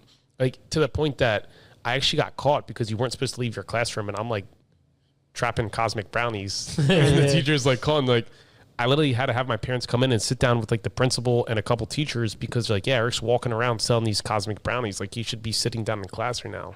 Like he can't do it. Like there was no like, but I was like trying to buy this car. Or I just did it just because it was just fun for me. Yeah, because kids that age usually, for us, it was like dirt. It was dirt bikes. Like everybody. So like we always wanted. We obtained them. So like that was our big thing. Yeah, so that was 7th grade, and then like maybe like 8th or 9th grade, I forget. I got into like flipping like iPods or something like that, like some electronics where I could buy, maybe jailbreak them, because that was kind of a thing. And I don't know, and I don't think anyone really does that as much. And then jailbroke them and then resold them, eBay, whatever. So I did that a little bit, and then where my first kind of like more legit hustle business came was like in 10th grade, I got my permit. And this is just another testament of like, I'm not book smart. So it took me like my 4th try, I think, to get my permit. Your driver's permit. My permit, the test on the computer. Yeah. Because you had to get 14 questions right. Right. Okay. And I failed that 3 times. So yes, I failed it. 4th time's the charm. That's what they said. I did get it the 4th time. So all my friends were making fun of me. But then when it came to the license, all my friends failed, or most of them. And I passed my first time. Oh. So like So you're a real wheelman. Not even that. I'm just saying like I'm more of like hands-on, give me the experience, or I want to learn that way versus trying to read a book, comprehend it, and take a test. That's just not you're how a visual guy. Yeah. So 10th, so I got my permit. I started driving around. I'm like, okay, like driving's fun. I like cars. My dad's always liked cars. He's always really been big into cars. So I was like, okay, if I'm going to drive, I would want to keep my car clean, whether if I'm with my friends or like whatever. I just like having a clean space. That's my dad's OCD that I had, that he was always very organized and clean. So was I. So I'm like, oh, this is cool. Like I like cleaning my car. My friends would ask me to clean some cars. I'd grab some Pep Boy products and go. And then I'm like, all right, this is pretty legit. Like I can make some money off this. So then I went from Pep Boy products to nicer quality product like Adams polishes, I think it's called. Bought some stuff, started cleaning a couple cars. I'm like, oh, cool, I'm making money. So from like 10th grade to 12th grade, that was like my first like legit side hustle, like detailing cars. You were just like taking jobs away from homeless people that like wash some windows on the corner and stuff. I'm not out here in Bucks County, you know? Yeah, I mean, that's why, because you came around. Exactly. They were here. Cleaned up the homeless. He put them out of business, dude. Homeless Harry, dude. He's out there washing windows one day, and young entrepreneur Eric comes out and just puts them out. Let's go. So that's what I did on like my Saturday, Sundays, and then I worked. My first actual legit job was at Staples. I worked there for a couple months, then I got fired. What'd you get fired for? Because I had like ADD, and they'd be like, "Okay, you're over here in computers,and they'd find me back about like printers or like paper or something. It sounds like you were a bad employee. I was. I'm pretty sure I got putting like it off on your psychology. Like, you're such a like. You're ADD, not such me. a Gen Xer, dude. You're like, oh, I got ADHD. That's why they fired me. It's like, no, you were just a dumb kid. Yeah, they're like, when I got fired, they're like, this is why we don't hire 16-year-olds because they can't follow the task. Oh, they said that? Dude, that's a lawsuit. That's right just like my thought looking back at it, because I was great. Like I was good with clients because I'd go talk to everyone. But if no one was there, and they'd be like, "All right, hover in this area," I was over here. You know what I mean? So is that, and I was the same way in a classroom. What was your manager's name that fired you? Dude, I don't remember. I don't know anyone from there. You sounds like you hold a little bit of resentment to that. No, it's funny. I mean, dude, everything happens for a reason, right? So then my next job was Best Buy. I started at $10 at Staples. I negotiated for $12 at Best Buy. Let's go. Because they wanted to start at 10. I'm like, can I start $12 an hour? And the guy's like, what? I'm like, yeah, like you said 10. Can I get $12 an hour? He's like, never had anyone ask me that. Why? I was like, oh, well, I go to MBIT. I work with computers. I've had a job at Staples before. I feel like I'm more qualified. And he's like, all right, just because you asked, yeah. Hell yeah. I was like, okay, let's go. You don't know until you ask. Best Buy corporate right now is like, we got to shut this podcast. They know too much. Everybody's coming in tomorrow and being like, we need raises. I'm sorry. I didn't mean to sound like that. I think they start at higher than that now. So then I worked. Yeah, the minimum wage isn't like the minimum wage now. Like it never got moved. I'm pretty sure it's $7.25. Yeah, I PA, thought I everybody's been talking about 15. No, that's in New York and New Jersey and stuff like that. Or maybe I don't know about paying New some of Jersey, these kids too much. So then we got there was Best Buy. I worked there for like a year, kind of during the week while playing sports, while detailing cars. So then graduated. And when I came into graduation, it was either like, all right, I'm all in with the detailing equipment and start doing like nicer stuff and bring it with me to college, or just stop it, sell some of my stuff, and just that was it. And that's what I did. I was going to be a dorm. There was nowhere for water, electric, or whose cars am I going to detail. Like I just wanted to go, do school, party, and not worry about detailing really. And so you hung up the gloves. I hung up the detailing gloves. I put them in the trash. The little rubber latex gloves are gone. So then that was that. What was your detail business called? I didn't have one. It was just like referral, word of mouth. Like, yeah, I can detail cars. That was okay. Then sophomore year, that's when I got Rico, and so I had Rico and just like I loved hanging out with him and just like training and doing some stuff with him. I was watching YouTube videos all the time. I was self-taught for like my first year. I came back from my sophomore year, went to the Pet Value on 611 in Warrington, would go in there all the time. And this one girl, the manager, I think was like, oh, like he's so good. He's like one of the best dogs we ever see come in here. I'm like, oh, thank you so much. Like, I'd love to do more with him. I just don't know what that is, She's like, oh, you should have seen this crazy Russian guy with the craziest dog I've ever seen. Just came in here a little bit ago. That was the craziest dog I've ever seen. I'm like, all right, that's what I'm trying to do, And then she's like, oh, his card's actually right up front. I'm like, all right, no way, cool. So I grabbed the card. It was like 11 o'clock at night. His name was Joe. Said, hey, Joe, this is Eric. Nice to meet you. I'd love to come meet you and show you my dog and see what maybe you can offer advice, whatever. I forget what the email was. So he emailed me the next morning at 9 a.m. like, yeah, hey, Eric, like come over. This is my number. This is my address. I'm like, word. He was like 5 minutes from my house. Dang. I'm like, all right, cool. So I go over there. And this guy's like an alleged trainer at this point. Like this guy's a dog trainer to you. Like you don't know what you're getting into. He just had a business card. It had like what he did on there, like obedience, advanced obedience, puppy, couple different things. Like, okay, this guy's got to be more knowledgeable than I am at least, and I'm interested in dogs. Let's do it. So met him, demonstrated with Rico. That was just like a shit show. Rico didn't listen at all. Like, he's like, all right. He's like literally out there for like maybe all 5 minutes. He's like, got this crazy heavy Romanian accent. Okay, Eric, I seen enough. Put him away. You know, like he doesn't listen. I'm like, all right, shit. So then he brings his dog out, Graf, and he's a Belgian Malinois, and he did obedience, and I was like, whoa, this is so cool. I didn't know a dog, you could have this much control on a dog. And then he says, okay, here, take this thing, which was a bite sleeve, and just go stand there and don't move. I'm like, okay. So he tells his dog basically to like go find me and guard, and I'm standing in this blind, and the dog's just jumping and barking at my face, and I was like, holy shit, this is so cool. And then he called his dog out, and he said, come over here, and then he said, run that way, and I did, and he bit, and I was like, I'm hooked. So long story short, that guy named Joe Moldovan, it's my mentor. I still talk to him all the time. I just saw him the other day. He's a very good friend of mine. I want to be, it's Rico and him. Without those two, I want to be at where I'm at today. So shout out to Joe. He's older. He actually just got cancer, and he's been doing some chemo. He's really slowed down. So I just kind of been trying to enjoy my time with him. The other cool part is that like I loved his dog so much. I said, Joe, one day I want to have one of his dogs. I said, okay. And so Bond, my dog, that's Graf, his son. Oh, sick. Oh, wow. So there's that connection. Like Bond is a son of Graf. Joe's been like my mentor. So there's kind of been this whole, you know, Graf just passed away this past year. Joe, he's kind of slowing down. So just kind of like just crazy, you know? So I worked with Joe. There was like 3 weeks before going back into junior year. And in those 2 or 3 weeks that I saw Joe every day. After that day, I spent like hours with him. And were you paying him, or were you just hanging out with him? What was the arrangement? And that's a good question, because he's like, "What do you think?" I was like, "I love it. Like, I want to do it." And I reached out to go over to do training. He's like, "I'll tell you what. If you come and work my dog, I'll train you for free." I was like, "Okay, deal." So every day, I got beat up by his dog. I got beat up by his dog. I did all the training. I got better as a helper. That's what they call it, or a decoy. So this brings the story full circle to the beginning of the podcast, where Eric's just like, yeah, sometimes you go in the house, you get bit. Yeah. He's totally cool with it, because that was the first, that was the beginning of your training. Got fucked up every day. He Mr. Miyagi'd you. Oh, shit. So he basically, we're kind of halfway through the timeline. We're getting to where we're at today. Daniel's on paint fence. So I learned more in those 3 weeks with him than a whole year of self-training in YouTube. So I went back to school, and I was just like so motivated. I was like texting him every day. What about this? How do I do that? All these different things, and was just excelling with Rico. And then I found out they had a service dog class there at West Virginia.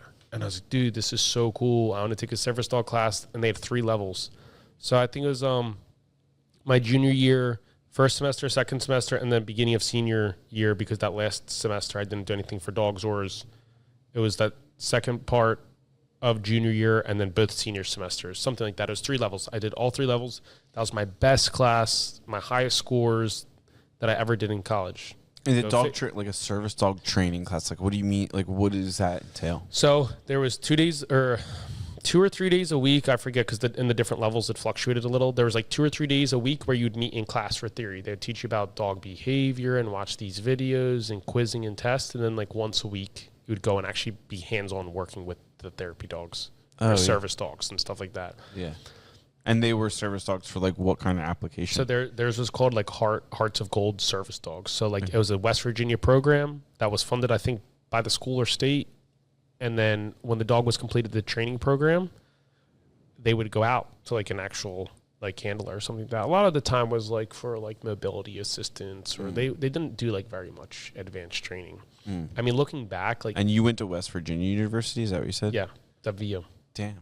Well, if that isn't a sales pitch for WVU, like, what can you do in college? It's like the military. Yeah. It's like, be all you can be. It's like, well, actually, you can be all you can be at West Virginia University. Yeah, hell yeah. So that's awesome that they offered.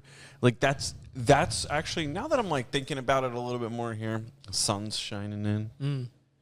That's really cool that a university gives you access to something so goddamn random that now spawns, like, obviously you were already on the hot path, but like college is more and more becoming the place where you kind of like find out what you're into. You're supposed to, yeah. That's what you're supposed to do, but instead people just like get a degree in accounting. So it's cool that you had a, you know, you had a positive experience in school, whereas a lot of people are just like, eh. Yeah, I mean, so West Virginia was cool because it was, you know, always one of the top party schools. I met some of my best friends there, and like class was fine. Like, I never had the issue of going to class. There was the people that wouldn't go to class and then like ace tests. I was the opposite. I always went to class and just wouldn't do well in tests. So my grades were just always never good, you know? So that class, I just always look forward to it. I never really missed class to begin with, but that I never missed. It was just something fun. I was interested in it. And I felt that, I don't know if cheating is the word. I just had like a one-up on everyone because everyone was only learning what they were learning in class. I had my own dog that I could go home and practice this theory with from class. Or, hey, Joe, I'm learning this in class. What do you think? Yeah, this is good. Or that's what they're going to teach you and maybe do it this way to do something. Now, this is a big thing that I'm going to keep super short. There's kind of like two types of trainers. There's like the force-free, positive reinforcement only training.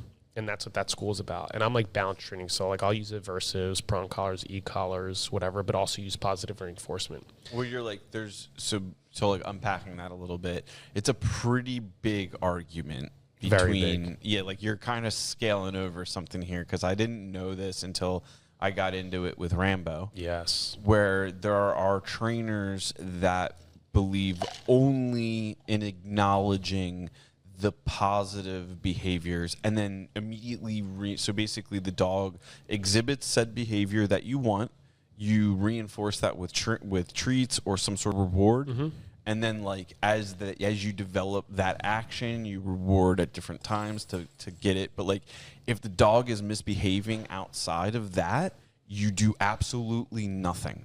You just ignore the bad behavior and you reward the good behavior until there's more good than bad. Is that good? Does that explain it, kind of? Yeah. I mean, you kind of explained the positive reinforcement side. Yeah, so like when you get on the other side, which is what you would call subversive. No, aversive. Aversive. What are you doing differently on that side? Because like I think people could understand like, oh yeah, reward the dog, but what are you actually doing different? Because like there's prong collars and things, but most people don't. They just buy that stuff at PetSmart from my experience. And like even myself, like I was like, okay, prong collar, like how do I even use this thing? Yeah. I'm trying to keep this super simple for like because we can go down rabbit holes of this. No, I won't let you do it. Yeah, and that's I don't think what people want to hear about on the show. So the positive reinforcement you can use in a sense to really encourage behaviors, right? So if you want to teach a dog to sit, you have the food and lure them to sit. And then once they sit, yes. When they're doing something you don't want to do, which is what you're saying, maybe let's say they're jumping on you. A lot of those positive reinforcement trainers say just ignore them or turn away, whatever. Until they stop jumping or they sit, then you can reward. That's kind of the positive reinforcement approach. Now, there's 4 quadrants, but maybe the more balanced way. I'm trying to keep this as simple as possible because we'll go down this rabbit hole. There's the negative reinforcement. So like I may use a collar or a pressure or something, a little bit of like an aversive the dog doesn't like. Escape avoidance. Like a little bit of pressure, like, okay, I'm pulling up on the collar, the dog doesn't like it. What if I sit? And as soon as I sit, I let go. So now if I say sit, the dog's like, well, I didn't like that pressure. Here it is again. What if I sit? Okay, good. So now next time sit, and before I can, use that aversive, the dog's like, I'll sit. But the thing is, I still can reward that at the end. So just kind of avoid this aversive. And now that you sit, you could get your cookie or your ball or your love. That's fine. So it's a balance of both. Yeah, of course. Now, there are some trainers that are like, is really old school compulsion training where it's like, okay, I'm just going to like hang you up until you sit. And like they sat and you're like, all right, good. You fucking sat. Versus like, okay, sit, buddy. Nice. Yeah, good. Right? Now, so where like aversives really can be super powerful is in like stopping certain behavior. So the positive reinforcement, the force free, people say, okay, you're outside, the dog's jumping on you. Those people will just avoid the dog or turn or spin around. I may use a collar and say, hey, stop, knock that off. And the dog is like, okay, I didn't like that. Well, I didn't like you jumping on me. I don't like that, so don't jump. And maybe they try jumping one more time and, hey, stop, don't do that. And the dog is like, okay, when I jump on you, it's not very nice. So maybe I'll go do something else. So you're kind of like, you're acting like a wild dog, kind of being like, yo, I don't like that. Like you're trying to give the dog kind of some sort of environment that makes it think, like you're trying to tell the dog you don't like what it's doing on like a personal level. So like is that kind of what is? It's because you're training, you're using the collar, but like how are you trying to connect to the dog? So in like life, down to atoms, we go to things we like and we avoid things we don't like. Right? So if you sitting keeps getting you paid in cookies and treats, you're going to probably want to continue to sit, right? If you keep jumping on me and something negative keeps happening, you turn on the stove and the stove is hot. You put your hand there once, chances are you're not going to put your hand there again. You put it there a second time and you're like, okay, yeah, that stove is hot. I'm not going to touch it again. You know what I mean? Yeah, that makes a lot of sense. So that's the aversive side of things. They will learn so much faster touching that fire versus, okay, here's the stove and don't cross this line. If you just sit over here, I will just keep giving you cookies. And maybe it takes for them forever to realize that I shouldn't touch this stove because if I stay over here, it's good. Interesting. But think about how much more efficient or effective it is if they just, I don't need to get the cookies, but as soon as I touch that hot stove shit, that's how I don't want to touch it. And like, and Ivan talks about all this stuff in his class. And like one that really made sense is might clarify some things. Let's say in a car or in a house or in a building, there's $1 million and there's the hot and cold game. Imagine if you could only say it's hot. So let's say, the money's in that corner or over there, right? And you're walking this way and you get a cookie and you walk this way and you're getting a cookie and you're walking this way closer to that corner. I think it's over here and you go this way, but you don't get anything. And maybe you just keep going this way.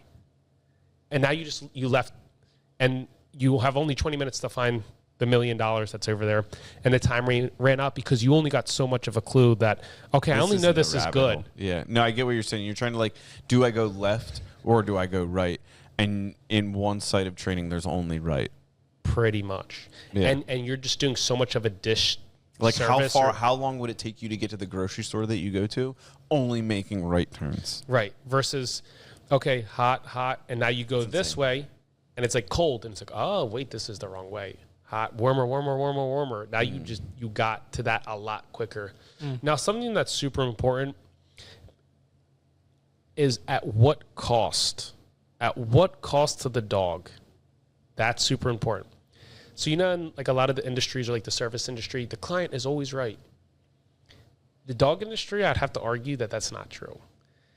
Or some people might want to do that because they want to get paid. And I will deny clients or service because I feel as though that is not in the best interest of the dog.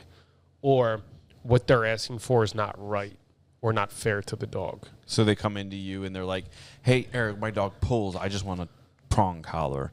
And you're like, whoa, well, let's talk about this and assess whether or not the prong collar is good for you. Is that kind of what you're saying? No, because I feel that everybody gets a prong collar? Pretty much, honestly. Okay. Like 90% of dogs, either some sort of tool like a prong collar, a slip lead, e-collar. Again, because that's the aversive. Without an aversive, you can't really have that control in the dog. Okay. It's more along the lines of, hey, my dog is scared of people, but I want him to be a service dog or a therapy dog that will go say hi to people. I'll say, no. But why? Come on. I really love people. I want to go talk to people and I want to go out and I want to do right. And this thing that I think we will love doing together. I say, no, you will love doing that. Your dog will be very upset if you make him go into these senior living homes and these hospitals and make him say hi to all these people. Because your dog gets really stressed when he's around a lot of people. Your dog's an introvert. He just wants to hang around the house or go for a walk around the block with you. He doesn't want to be around a lot of people. Yeah. So now that's a conflict of the dog's best interest, and I can see that. Yeah, but some people can't because they get that thought in their head that this is what I want, but it's not about you. It's about the dog. Yeah. Now some trainers will be like, okay, we're gonna do this, and we're gonna force the dog to go in there and do certain things. Then okay, like they will take the money and the client and make the dog do it. Same thing, like. Is that because you respect the dog more than the people? Yeah. Because people are crazy. They won't make things up in their head and that this is what they want. But the dogs can't speak, and I can read what the dogs want just from, from experience. Like another one, going back to Ivan, I've learned a lot from him. There's the e-collar or shock collar, remote collar, whatever people want to say. And in theory, you can use it at any time, but let the dog mature, let it become a little older. Like, you're not going to get a belt and beat your infant for drawing on the wall. I think Rambo was almost 2 years old when he got trained on the e-collar. I mean, so like, and they were not his original service dog. Like the people that certify him were not thrilled about the e-collar. But for me, the e-collar was important for like, we're on job sites, we're in the woods, we're in places where like having a leash on a dog isn't necessarily always in the best interest of everybody around. Well, so like making sure that he knows like a virtual leash for sure was important to me. And then the prong collar, the same thing. Like they were not happy about the prong collar, which I respected. I understood their point of view, but he was only on it for like 3 months when he was maybe a year or so old, and then he kind of just faded. Like he just kind of just took to so much other training that he just like didn't need it anymore. Sure. But he's also, I know Rambo is like, when people all the time are like, oh my God, your dog's so good. I wish, this is what I get. I wish my dog was like yours. Yeah. And I'm like, okay, well, like you can pay for all of this training, and then you yourself have to hold the standard. Yeah. Yeah. So it's interesting to hear kind of like you break down a lot of this stuff, because it does provide a lot of like insight into I mean, that's what I'm trying to maybe educate the people, because there's a lot of scam artists out there. I mean, any industry, these contractors, I don't know. I have a few friends that are contractors, and I send them all these videos, sometimes algorithm, social media, and it's like such a shitty job. I'm like, bro, how did these people get approved? They're like, oh, I just bought a new house. I don't need a home inspection. And then the home inspector will go in there and just like rip the house apart. Like, yeah, honestly, yeah. I mean, that's fair. Home inspectors usually are a joke, but whatever, So that's fair, dude. Well, you're not wrong though. There are. I get what you're saying. And so, like a couple other examples, like people say, okay, I want my dog to be off leash on my property, and he's ran out into the street a couple times. I say, okay, if that's what you want, to have no leash and have the control on the dog, you got to use an e-collar. Well, people will be like, well, I don't want to use any tools, and I think they're so bad and terrible. And okay, no problem.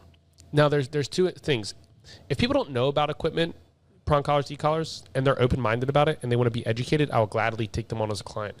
If someone is like, I don't want to use e-collars, they're so harmful, terrible, how could you ever do something like that? I will never take a person on like that, because we're just too differently apart in where we stand. So I will not hire that person.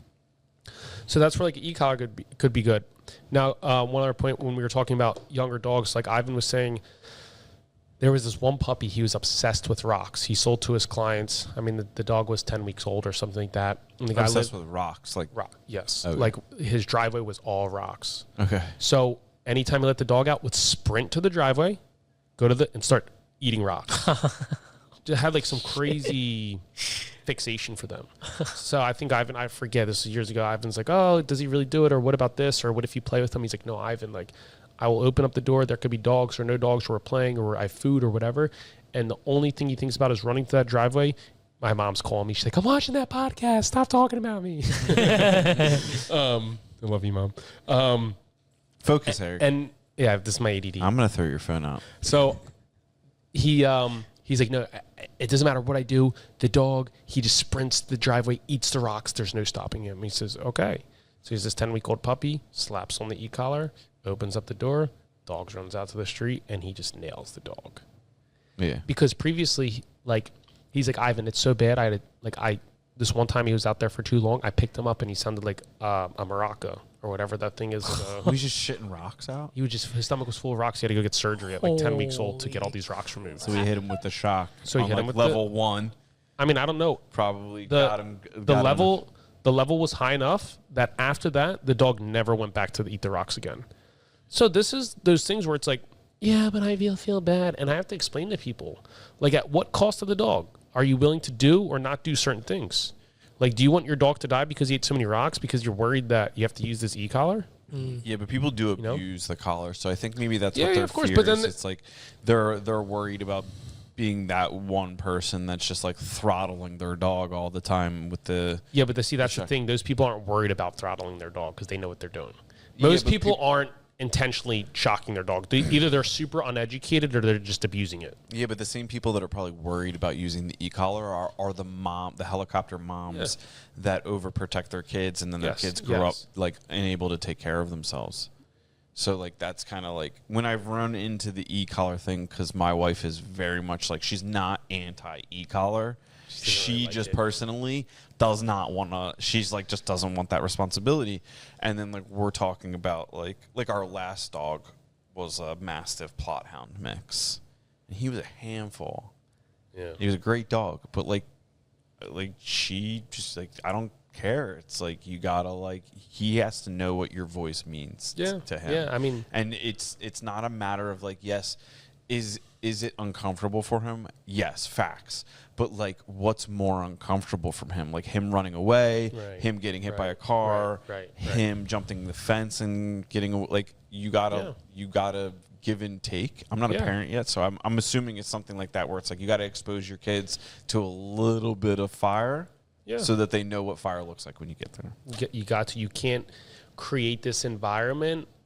It's like you see those kids that it's like their parents were super strict, they had to work, or if not working, they're studying, had straight A's in schools, like so much pressure from their parents. Weren't allowed to have motorcycles.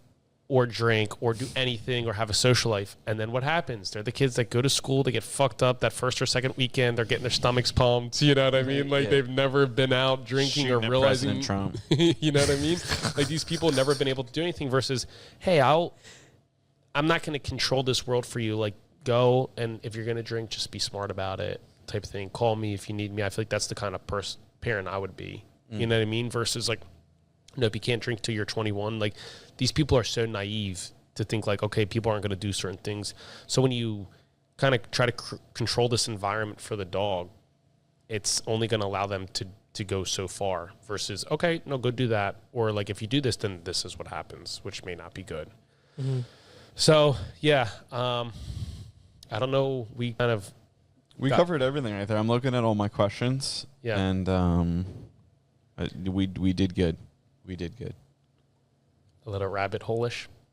No, yeah, like I just have like general, I mean, I haven't been doing this part for a while. Like usually I just wing it. Yeah. And we end up in situations like this where like I'm selfishly asking questions about like velociraptors or something for 45 minutes. Or it's like people are like, I didn't want to listen about Malinois for 30 minutes, but it's like tough. Mm. And, but then I also have like sometimes questions where it's like just general questions. You asked all of them? I didn't ask any of them. But we did. But I was looking at the questions and like nothing about those questions would have added anything to the conversation. Okay. Yeah. No. I mean, I feel like that's like a good sign that like we talked about a lot. Yeah. I feel like we got to know Eric Katz, and that's all we like. I know you. The whole purpose of the show is like I know you now better. Yeah. And someone listening does too. Yeah. Well, so that's just really like that's a good show. I gotta. We almost got to that storyline. We're almost there.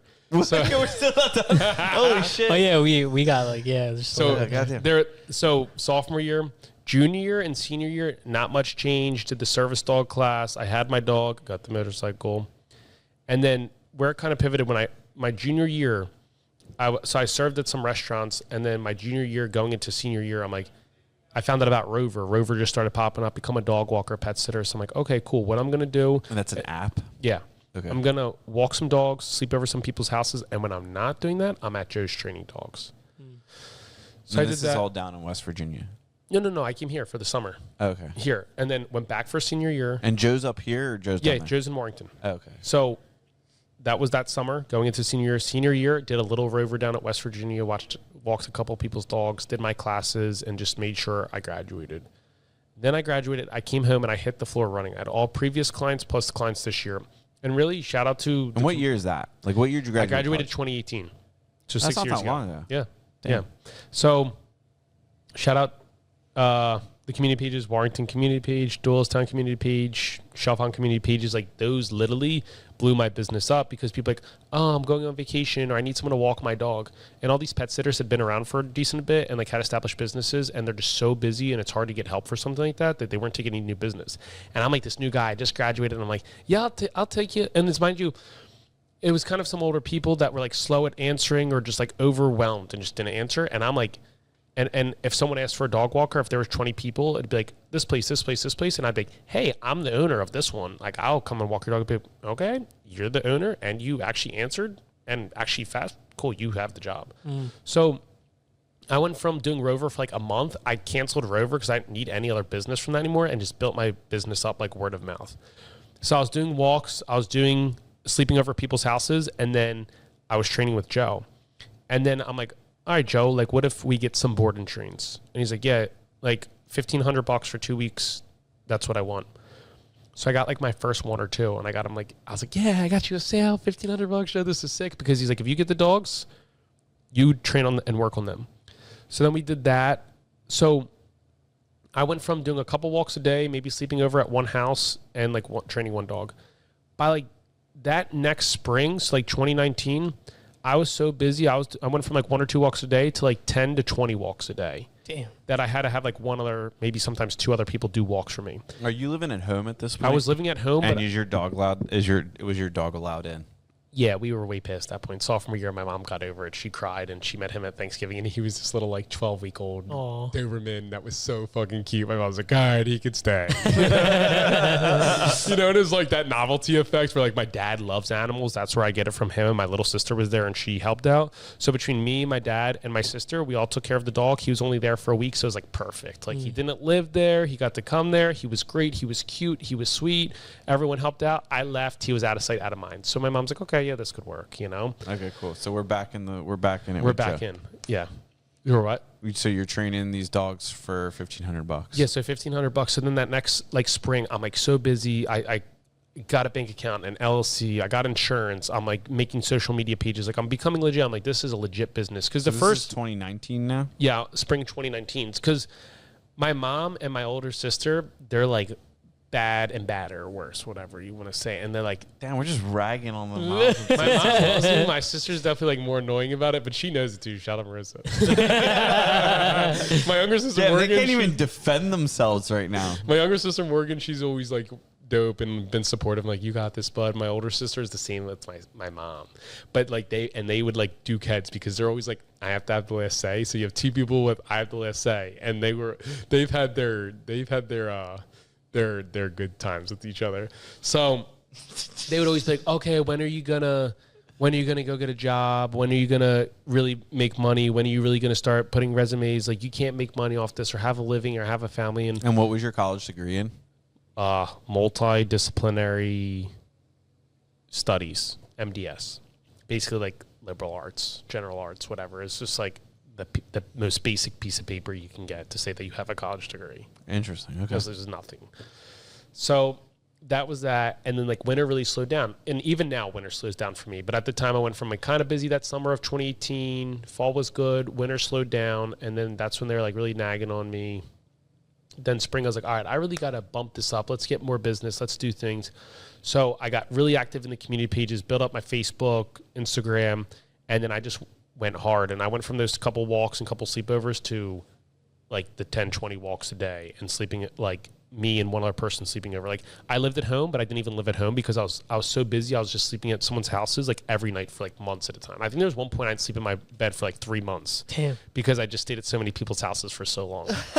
Like that's just what I was like. I'm here Tuesday to Friday. How fun would it be if you could like do a YouTube series and just see how long you could be homeless being a dog babysitter? dude, I would have done great. I did. You should have done that. You know what I mean? Honestly, like if you did a video on that and like took it serious, like you would be like, there's no way that wouldn't blow a huge lid off the world. A video like that on YouTube would get insane. I would get I got a little busy, and then I was busy enough that I then had a couple weeks booked, and then at that point I was so like I guess busy because I can only stay at one house. That now that I was booked out for 2 weeks, well, I only have availability in 3 or 4 weeks. Well, then gets a girlfriend and like puts her at the other house. Well, dude, I did get a girlfriend at that time, and like I had to ask people like, hey, is it okay if like she stays here? Because it's like I was sleeping out for months at a time. I'm not gonna like not hang out with her. Were people cool about that? Most of the time, people, yeah, I have no problem. Like, did anyone say no? Sometimes like I have a pretty good read for people, so if I felt like people are like weird or like something like that, then I went and asked. Like if their house is like super clean in particular and just like super long list of instructions for their dogs, I'm like, I'm not gonna ask these people. I'm only here for 2 nights, babes. Like I'll see you later, whatever. Nice. So summer 2019, things are starting to pop up. And so that spring I was booming, and then I was getting so many dogs. I went from like $1,500, then I'm like, all right, I'm going to try like $1,700, and people were signing up, and then I was like $1,900, and then I was like, oh shit, this is sick. Like, Joe, I'm getting people for $2,000, $2,200. He was making his $1,500.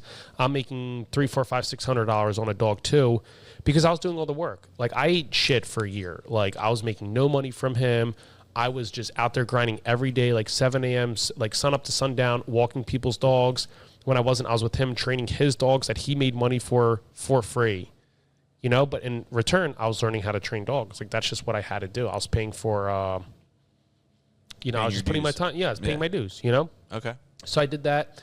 And then that summer, I was like so busy. I'm like doing these 20 walks, sleeping over 3 different people's houses. I have people there. I was getting Joe like 2 dogs at a time. I'm making like 600 pop. I'm doing all the training.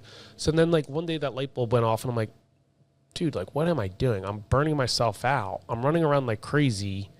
I'm not even making that much. Joe's making all this money and I'm like having to do all the work. Why don't I just do this myself? Like I was a little scared to like kind of take that jump. But that was the goal.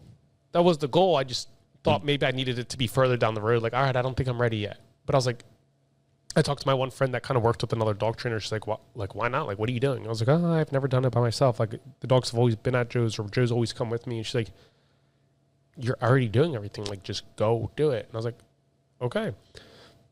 So then I went house hunting. And then that 2019, that August, I bought my first house in Telford. I looked at like 20 houses.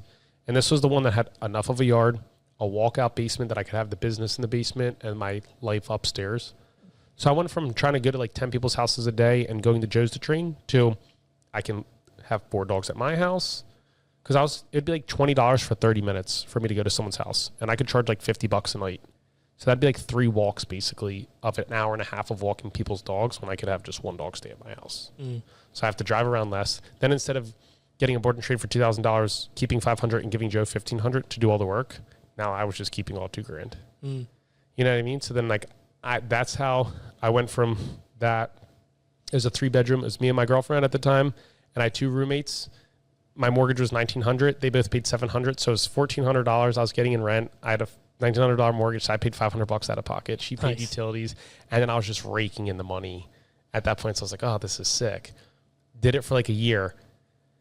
My neighbors next door, terrible people. That was 2019. I bought my first house at 23 after only a year in the business. And there's my mom again, like, Mom, come on, can I get a house? She's like, a mortgage. What if you don't make it? What if you don't have enough dogs? You know, like she's always playing that whole thing. And I'm like, please, because I had no credit. They're not going to give you a $300,000 house at 23 with no work, you know? So my parents had a co-sign with me. So that was like a big thing for them. And then within like the first like 2 months, like I was like, I had my roommates, I had a full basement basically. And I was like, yeah, we're good. Like, there's no way I'm doing less than this ever again. Like, I will make all my payments. This is easy. Did that for a year. My neighbors next door ratted me out. And in the mail, I got 2 pieces of paper. One from the state saying, hey, you need your dog license. That was really easy. I didn't know at the time, but it was easy to get. And one from Telford Township saying, you have a dog kennel. You need to shut down. You're not zoned for that. So I was like, I'm stubborn as hell, and I don't like losing. I'm getting an attorney. We're fighting this shit. So I was like, I'm going to show these ladies. So we're in this tiny room. I mean, they can't see the cameras, but if you're watching this, it's probably like 4 times the size of this space. So it's really the size of this room here, right? In a small room. It's a Telford, like municipal building. Right. It's tiny. Yeah. These 3 old dudes, 1 lawyer for them. And they're like sitting at this small table like now this. Is the lawyer representing like the community or the plaintiff? Like they're literally brought you to court. Like your neighbors brought you to court. No, they just ratted me out to the township. The township said, "Oh, okay. Like we didn't know this was going on. You have to shut down." So the lawyer was representing the township, right? So it was like 3 old dudes. Oh damn! And then maybe a board member, their supervisor, and then their attorney. We walk in, the appointment was like 7:30 or 6:30, something like that. And dude, we roll in with like 30 people. They're like, well, what are all these people here for? They're like, only, neighboring neighbors can come. And literally left side, right side, in front of me, behind me, all those people that were right there within that radius, every neighbor was there in that room with me. Because you had just made friends with everybody. Yeah, they you went to I don't know West if they Virginia. loved me, but I was, I'm a nice guy. I'm charismatic. I was friendly with them. Hey, how's it going? I was a good neighbor to have, right? Like, I didn't have 40 dogs outside barking. I only had a couple dogs outside barking or not even barking, a couple dogs outside. A couple of dogs outside barking. I'm seeing what was happening. But like where I lived, there was dogs everywhere outside barking. Like It's outside. I was one of the more quiet people. You know what I mean? So I was one of the more quiet people. So no one had no issue with me. So I was like, hey, listen, like, I've known you for a year. You guys have been great neighbors. I've been what I felt like was a good neighbor. I made my yard look nice. I was very respectful and courteous to everyone, a good neighbor to have. And I was like, can I just ask you this favor? Can you guys come? So yeah, sure. So I packed it out. There wasn't even enough seats. There was people standing on the. So we're putting this case together. It's looking good. And like, okay, does anyone have anything to say, like closing remarks? And then it's like, okay, I'm this neighbor. And after they got to the third neighbor of like them agreeing, like, yes, Eric should have the business. So like, all right, just to speed this up, because there was like 3 of like the 20 people, like, who was in favor of Eric having the kennel at his house? And everyone in the room raised their hand. It's like, okay, anyone not in favor of having him? And no one raised their hand. No one looked around. Those people that ratted me out never came. Oh, you know what I mean? Like, so it's so messed up. We come out and the attorney's like, yeah, it's taking them a long time. You're probably good. They're just figuring out what rules they want to have for you. They came out and the guy's like, that was a really impressive case. And I've never seen so many people come in there, but unfortunately I can't grant you that you lost. Damn. And I was like, For a business. That sucks. You can't just like roll up with a squad and get shit done like this. This isn't January 6th. They stole the election. January 6th, dude. Yeah, You're the OG. January 6th, Telford Municipal. You're the OG, dude. you see we're in Buckingham where it's like they don't want the shipping center or whatever. Like, everyone go there. Someday they're going to do like one of those like January 6th in color documentaries. They're going to be like, Eric Katz was the true inspiration. He orchestrated a flawless movement that flanked the building on all sides. And then the doors that were unlocked worked to their success.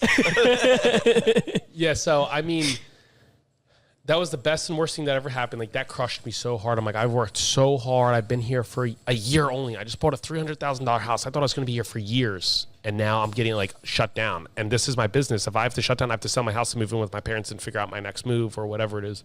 So the thing was, too, is, like, so I'd been there for a year. About 5 or 6 months in, I was like, dude, I think I already maxed out my capacity here. I had 7 spaces in my basement. And within those first couple months, I had like 7 dogs every day in there. And I was like, I think I need to expand. But I've only been here for 6 months. Like, there's no way I'm already full. Because my mentor, Joe, he only had like 4 spots. He'd have like his dog, 1 training dog, and like 1 boarding dog. So I was like, okay, that's all I need to do. And I was just blowing up. Like, I had 2 boarding trains at a time, 3 boarding dogs, a couple daycare dogs. And I was just like so busy. I'm like, dude, I think I need to expand. And then boom, I got shut down. Damn. So I was like, all right, this is crazy. I always liked networking. I went into Buckingham, Bucks County Pet Care. Said, hey, is the owner here? She said, no, she's down the street at the Saddlery. I went down there and I said, hey, are you the owner of Bucks County Pet Care? She's like, yeah. Why? And I'm like, oh, I'm just a dog trainer. I just like meeting, networking other dog people. Just wanted to say hello. She's like, oh, yeah, da-da-da-da. I've been doing this for 40 years. And I was like, yeah, that's great. She's like, yeah, I'm getting ready to slow down. I was like, oh, I'm looking to expand. And she's like, really? I was like, yeah, I'm trying to look for this next space or something that I can fill. She's like, oh, I've just the spot. There's this place over in Percy. Why don't we maybe go check it out? I have someone in there now. Maybe I'll let you check it out. That was Friday. Saturday, she called me, hey, Eric. I'm like, hey, what's up? And I'm like, I want you to come check out this place. When can you? I'm like, I could be there tomorrow. Okay, I'll see you there tomorrow, 12 o'clock, whatever. Went, checked it out, and it was the property I'm at now. We walked around. She showed me the house, the apartments, the kennel. She's like, no one's in here. What do you think? And I'm like, sold. Let's do it. We negotiated little thing when I can get in there, rent, this, whatever. And then I basically put my house up for sale. I sold it, moved in with my parents for like a couple months. Moved in with my parents for a couple months. While I ran my business there very small. I was doing like no boarding, couple boarding trains. While I got the business set up, I got in there while I lived at home. And then I was doing that for a year, commuting. And then I've been here for February was 3 years. So that was kind of my timeline. So 2018 graduated. to 2019 fall, bought my first house. 2019 to 2020 fall, lived there, found out I didn't win. I sold like January of, what are we at, 21 or 22? This is 2024. No, I know. I'm telling my story. I don't even remember. 21 maybe.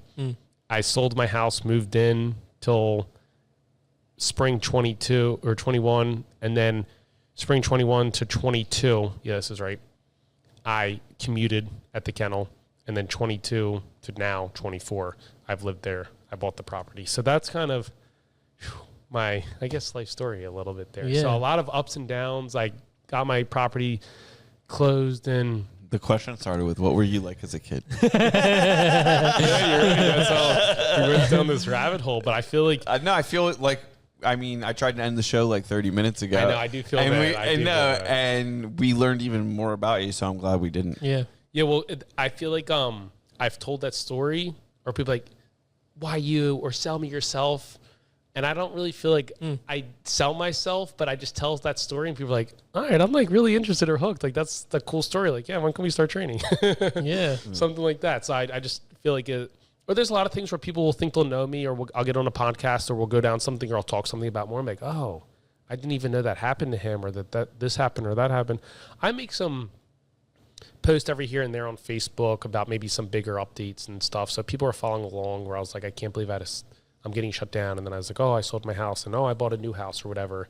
And I've had a lot of support over the years from different people on Facebook and Instagram, and a lot of really good clients and different stuff like that. So that's kind of, how I got to here and just kind of expanding and growing my business the last like 6 years. Basically, I was telling you, like I doubled my business every year the first 4 years. And it's only last year and kind of this year that I've maybe plateaued. I've grown smallly only because I've ran out of space again. So now it's time to expand. I'm going to hit up, what's your business called again? We're not doing that. Okay, I'm going to hit up Andrew Mann's. No, dude, I thought Mike Ross was your guy. Construction for some homes. No, Mike is my guy. Shout out Mike Ross Construction.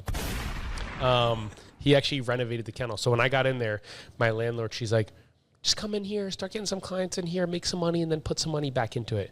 And dude, this thing was so beat. It had like a 1970s tub that was like yellow and moldy. She's like, this is where you'll groom the dogs. I'm like, dude, I don't even want to give my dog a bath in there. You think someone's going to pay $100 to get their dog groomed in that? No way. Right.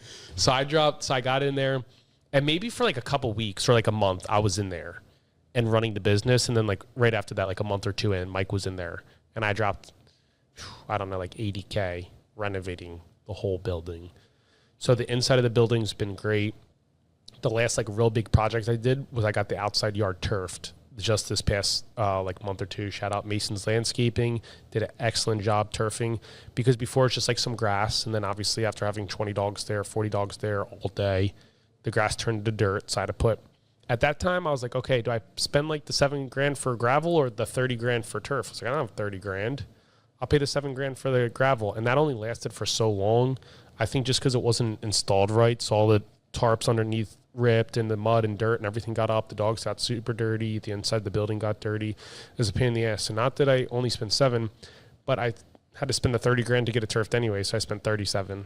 So buy once, cry once. Yeah, exactly. That was a good story. So I'm kind of learning just like bite the bullet, pay for it now, and not have to worry about it. Then like cheaping out, because I can be cheap as hell on certain things. There'll be things where I'm like really thinking about, and okay, do I want to spend the money, this and that, this, and then there are other things like, yeah, $500 and I get this 50 shots and we can all get lit tonight. Yeah, let's do it. Yeah, you know what I mean? Yeah. And I'm like, damn, $200 for this thing that will be really good for my business. Like, yeah, I don't know. You know what I mean? Like, yo, you're gonna fix this for me? Come on, can you do it for like $30 cheaper? You know what I mean? Like, I'm such a nag sometimes. Like, I like to wheel and deal, or just like at least ask, but like my perspective on things can be like super like wild, and it's tough because I'm not saying I make a lot of money, but the business has so much money come in and out. So I'm like, oh, what's like an extra like $1,000? Like, yeah, that's no big deal. Like we'll make it somewhere, you know what I mean? Where it's like $1,000 to someone that's only getting a paycheck. Like, oh yeah, that's a lot of money.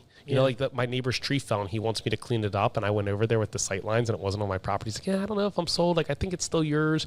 But I brought my landscaper with and he's like, oh, $2,000 to clean it up. And I was like, oh, that's a lot of money. And he came back, all right, I'll do it. And then today he texted me like, oh, I don't want to do it. It's a lot of money. I might put it through insurance. I'm like, damn, $2,000. Like, that's not even that much. You're getting a good deal. There's all this stuff. But when you're doing a business with so much money that I sometimes lose track of like, no, that's actually a lot of money. And then I'm over here pinching pennies for like $50. Like, oh, I don't know if that's worth it. And I'm like, dude, this is so worth it. What am I complaining about? Yeah. You know what I mean? Just because the struggle is real, you know, but I got your book. So I ordered them. I'm going to start reading them. And then you ordered them, dude. I sent them to you like over a week ago. I know. Yeah. I ordered but Amazon should have had them there the next day. No, it wasn't the next day. It did take a couple days. I got them in. So I do have them. Okay. And then I did kind of, I don't know. So you said about getting a business coach, right? You made it sound like I wrote books. Yeah, I was like, you wrote a book. No, I suggested some book. Got it. I was listening to something he said. I was like, yeah, this book would help you out. Yeah. And So I read those. Yeah, he recommended those books. I bought them. I have them. And then he's like, get a business coach. So I went to like a network meeting and there was a guy there. You don't necessarily need a business coach. I fucking hate business coaches. Traditionally, you need a mentor, a business mentor. Yeah. Coaches aren't always bad. When I think of coaches, I think of dudes that are like, yeah, I can help you scale your business 10x. And it's like, well, where's your 10x business, buddy? Right. And that's what obsessed me. But so you finished talking. I just wanted to make sure somebody doesn't try and 10x you. No, you're good because it was interesting you said that because the guy that I found through this networking group, he's like, I was like, oh, so like I was talking to a guy referring to you and he said that I need to get a business coach. And he's like, well, you know, that's what most people in my industry would call me, but I hate that term. I'm like, really? He's like, yeah, everyone started throwing that around and I used it a little bit for the first couple of years back in the 70s when it was like cool. And now everyone throws it around and I hate it and I don't want to use that word. It's an important thing. Like having a coach or a mentor is game changing. Having someone show you for some people, it's having someone to tell you need to work harder. Like, say you're, a track athlete, be like, yeah, you're not working hard enough kind of thing. Same thing in business. Yeah. For a lot of people, for me, like, I don't need someone necessarily to tell me to work harder. I'm going to outwork almost everybody in the world. Like, yeah. It's a problem. Yeah. It affects my life. So I need someone more to be like, hey, you're doing just fine. You need to tweak these little things over here to get better results. Or I need someone to be like, coach me through like a deal we're working on or something like that. Whereas like I hear a lot of people that have been in business as long as you have or like are younger in business than me. And I know what that feels like. So then I look back on that a lot of times and I'm like, damn, like if I just had this type of person then. So when I see you going through that, I'm like, all right, you need these books right fucking now. And then you need someone like this to like bounce ideas off of. And you almost want to pay that person because I've found that like people that are just like, I have friends or like people that have definitely helped me out in the way. But like, I can't call that person and whenever I want. I can, but it's like if you have a friend that every time they call you, they're trying to get something from you, like that's not a good relationship. But if like you're my coach or you're my paid mentor and like I'm paying you to show me what to do or to tell me what to do when I'm messing up, like I'm going to call you whenever I want. And that's where like that's where I'm saying when I tell people like, hey, you need a professional or like someone that's a committed relationship.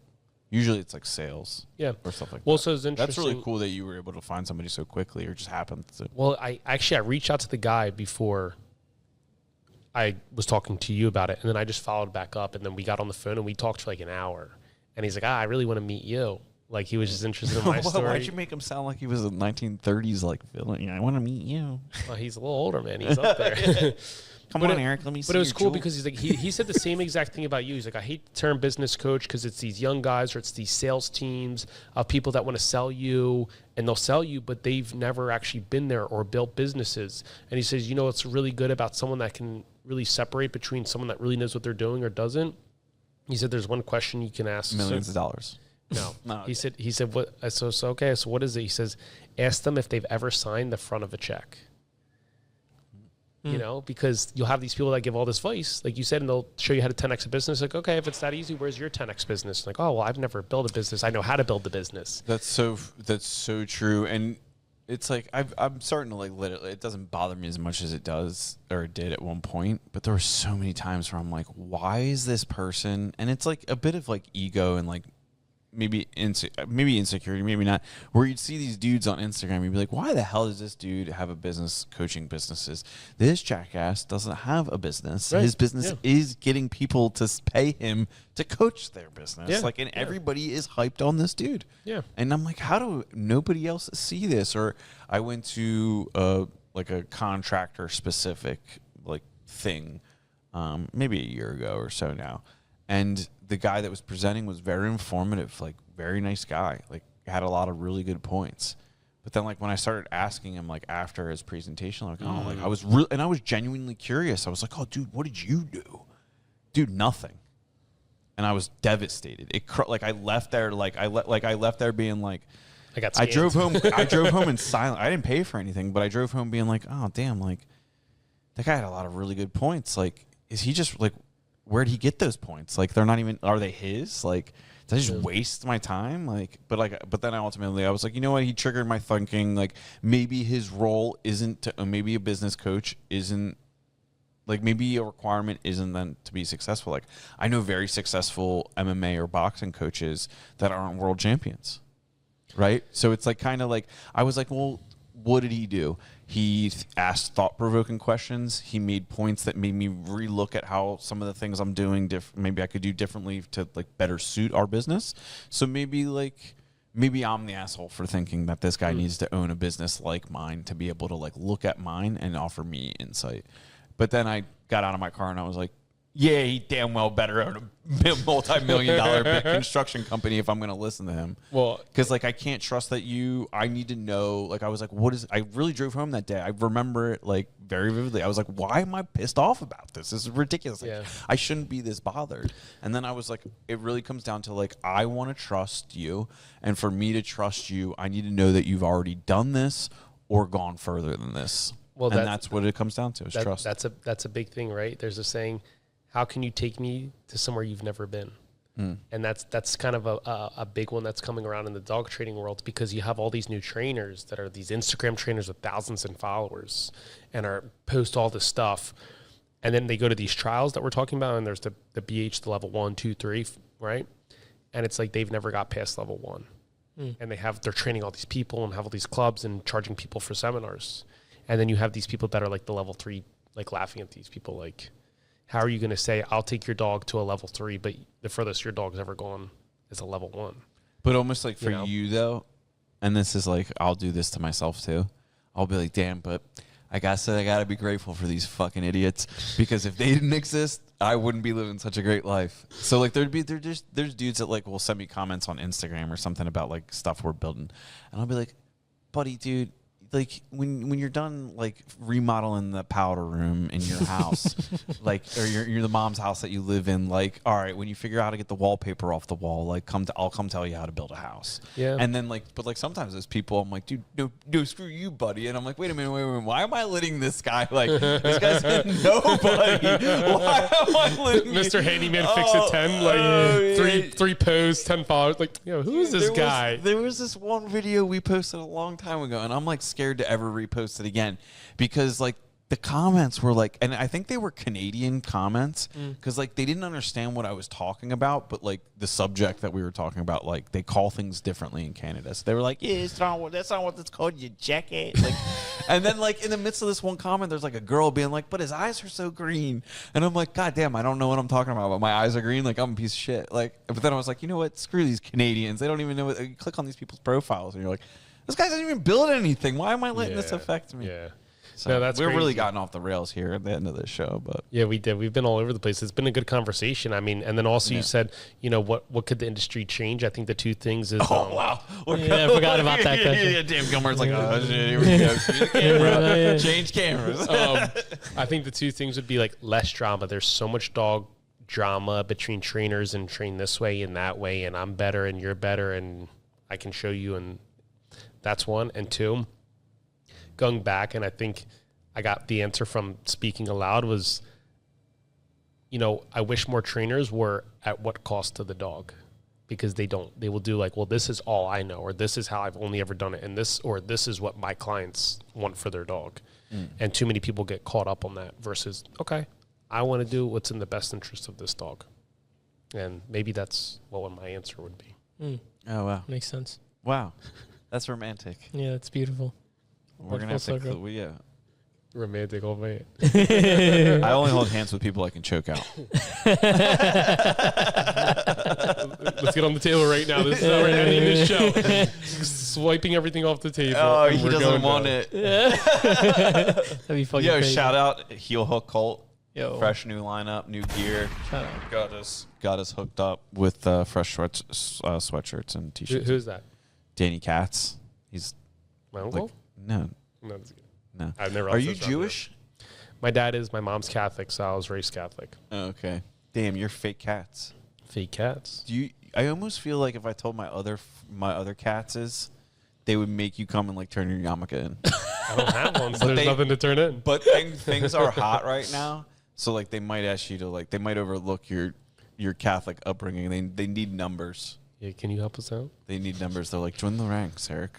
You are cats, so you still got it. That I am. Do you ever wish you like came up as Jewish, like you got bar mitzvahed and stuff? Do you have cousins and stuff that like got bar mitzvahed and you were like, why didn't I get a blowout party?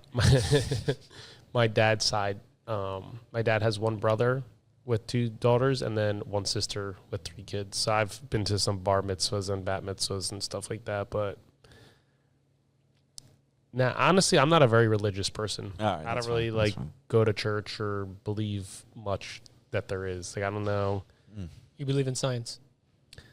I don't know if I'm that far. Like, Dude, I'm sure there's derailed this show. I'm sure there's like a God or something, but I'm more of like everything happens for a reason, that there's some higher power, whether a God or law of attraction. Like there's something out there for sure. Yeah, but I'm not real. like sometimes I think what really bothered me was like going to church, because when you're younger, you don't know any better. And then as you get older, you start challenging things, or like, let me think about that or hear it. And then like we used to go to like mass all the time on Sundays when I was younger growing up, and then I got sports and sister got older, and we just kind of derailed from that a little. And as we got older, we'd go back like once a year for like Christmas or like Easter, like something. Priesters. Yeah, something like that, where it'd just be like the major ones. Some older and like probably in college or something, and then the priest is saying all these things and they're going like on, and it's like, all right, this is so boring to begin with. Mm-hmm. And then on top of that, he's reading and he's saying like the most ridiculous things, like this person this, and then that happened, and then this, and then this. And I'm looking around, I'm like, do all these people really believe that what he's saying, like that really happened? You know what I'm waiting for is like, I'm waiting for like a cataclysmic event to like damage this earth, right?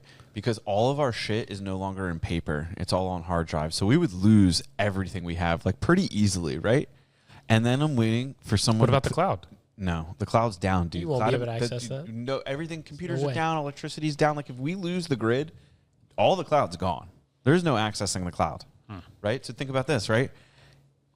Fucking 50 years go by, 100 years go by, 250 years go by. You and your son are walking through. You find the Lord of the Rings series, book. You start reading it. That's the new Bible, right? What if that happened? What if the Bible was just like the OG blockbuster like story? Are you being serious I'm right not- now, or like we like playing around? Like, how serious are you on this conspiracy theory? It's pretty far off. You think that's wrong? Were you back there? Were you? I don't think there was like some.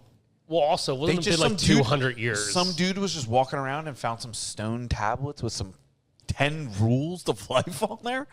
It's Yeah. like Gary Vaynerchuk's rules of life were just on some stone tablets in a cave somewhere, and we just decided the rest of the world was going to live this way. Yeah. No, dude. Wait, so what are you saying? I'm Are you just- in agreement with me, or you're not in agreement with me? I'm just saying, like, what if the book, like you're saying, it's kind of wild what they're saying and stuff like that, but like, what if in 250 years from now you're just reading the Lord of the Rings, and like the whole rest Well, of I'm the not going to world- be here in 250 years. Well, you don't know. I'm saying you're shitting my story. It's a hypothetical scenario. I know what you're I'm saying. a I very get it. emotional Yeah, person. I get I'm a it. very emotional person, and I sympathize with people. But I'm also, I try to be the most neutral, logical, like devil's advocate person. Also, like, and I think So that's you're what's called a realist. possibly what I'm saying is, I don't. Are you a realist or an idealist? Like, do you picture the world as the way it needs to be, or do you picture the world as the way it is? I haven't thought about that. You've never thought about that? No, maybe I'm just a little selfish, and I think what I need to get done, like what I have to do. I don't think like, okay, what if the world? I mean, I'm sure I have quick glances of that. Like I thought, like I was super Republican. Like I was like, I'm red and guns and this and that, and then like I took an actual test where it shows you if you're like red or blue, right? And I was actually more Democrat. Did you take this test on Facebook? No, it was like a couple of years ago, somewhere online. I mean, I'd be curious, but You gotta retake it, dude. You gotta retake it. I might. I mean, it doesn't matter. First off, what scam of a Russian test was this? I don't know. Look, maybe go home, Google later, what political party am I? And I was surprised. I was like, oh, I'm definitely more of a red party than a blue party. And after taking the test, I actually leaned pretty blue. But I just thought I was red. But also, I don't think about all the things. Like, I don't think about this and that and this. I just kind of think like, okay, like I only know about. I'm not registered to vote. I don't vote. Like, I don't follow any politics. Then you aren't. And that's gonna startle the people. They're like, what? No. Because for me, it's like it doesn't matter what I do. I have no effect. And to be honest, chances are I don't even know if the president is even in control of things. There's like some probably power up there, or people telling them what to do. That's kind of more of where I'm going with it. So it doesn't matter. I'm not like going really far into a rabbit hole and people have all these conspiracy theories, but like, does that one person have all of the power for America? I don't know. Like, that's something like I kind of challenged things. I challenged like, what is it? The Bible, not the Bible or whatever, like religion a little bit, I like financials or whatever. And I kind of was going with this because I think it's like a business owner. I mean, how many employees do you have? I mean, like subcontractors or direct employees? I mean, I guess kind of maybe both. You have to work with a lot of people, right? Well, for instance, like Gilmar was on site the other day, and I probably had 65. I mean, throughout the whole day, there was probably 60 people there between like drywallers, siding, I mean, that's a lot of people. Sure. So, and let's say, I don't know where you're this. Go with it. Okay. Where I know you're perfect and everything goes flawless in the construction. Absolutely not. No. Okay. So where would you say maybe the most common issue or error pops up in construction? Probably communication breakdowns. Okay. It's perfect. Exactly. So do you have something maybe even a little bit more in depth on that? Like where, like a specific thing like the siding or the concrete or the kitchen cabinets? Like where do you feel like that biggest error is? Where do I think like or the biggest mistake where there's an issue that arises? Like, damn, why does this always an issue? I mean, and maybe it's not because hopefully you would address why that becomes an issue. But no, I don't necessarily know where you're going with this yet, because we have like when we identify issues, we have like systems in place to be like, okay, once we've acknowledged that this person is a problem or this process or something's not working here, we immediately like acknowledge what we need to do to fix it. And sometimes the only issue from there is like, how long is that fix going to take to implement? I think you're maybe a couple steps ahead of me. Okay. So it's not that important. Give me something that's like a common issue, maybe in construction as a whole, that becomes an issue. People expecting to get paid. No. I need like a specific. Okay, I guess that. People coming in on time. People being there when they say they're going to be there. All right. So maybe an example I don't know how you get any more. Yeah. No. You run your example. So let's say like a kitchen sink, like is it that reoccurring theme of like, or on that one time, it doesn't even have to be a reoccurring theme, but this sink was put in. It was either put in wrong or the wrong color or the wrong size. And you go and you look at that, and you talk to the guy that installed. Maybe it's the plumber or whatever, and you say, "Yo, this was the wrong one," and now he's like, okay, but I thought it was this. And maybe you didn't have anything in writing or whatever. And where I'm going with all this is, as you as an owner or a boss or something, I think it's super important that you have to be open-minded and say, okay, did this guy fuck up? Or did I maybe not give him clear enough information? Could I have done better and said, okay, I should have wrote this out and had you get this? Yeah. Because where I found that... You're talking about accountability. Yes. Because where I feel as though it's like, if that boss is always like, why'd you mess up? What's your issue? Like there's at the kennel, there was like, this was always becoming an issue. And then in our training process, it'd be like, what? How did they not get this? And I'm like, yeah, but this is like the third or fourth person that's made the mistake. So are these 4 people just all happen to not understand that? Or do we need to take a look in the mirror and say, okay, how can we maybe get better at training? How can we explain this better? So how you can think more of us are actually Democrats? I don't know. Because that's where we started on this. Like, you took a test, you found out you were a Democrat, and then I said, I forget now because I'm bringing this up from a point before that. No, and then you said you weren't even registered to vote or anything like this, and I'm like, okay, so you're nothing, and you're like, all right, well, here's my point, and then we started going, and you started asking me what problems there are on construction sites. So I'm going back to, I guess maybe this is a whole big picture that, like, I try not to look and say, like, what I know, I'm always right. Like, I try to take that accountability and say, okay, maybe I'm wrong first. Let me take a step back. I think that's important as like a business owner or manager and say, was it my fault? Could I have gotten better? Could have I done something better?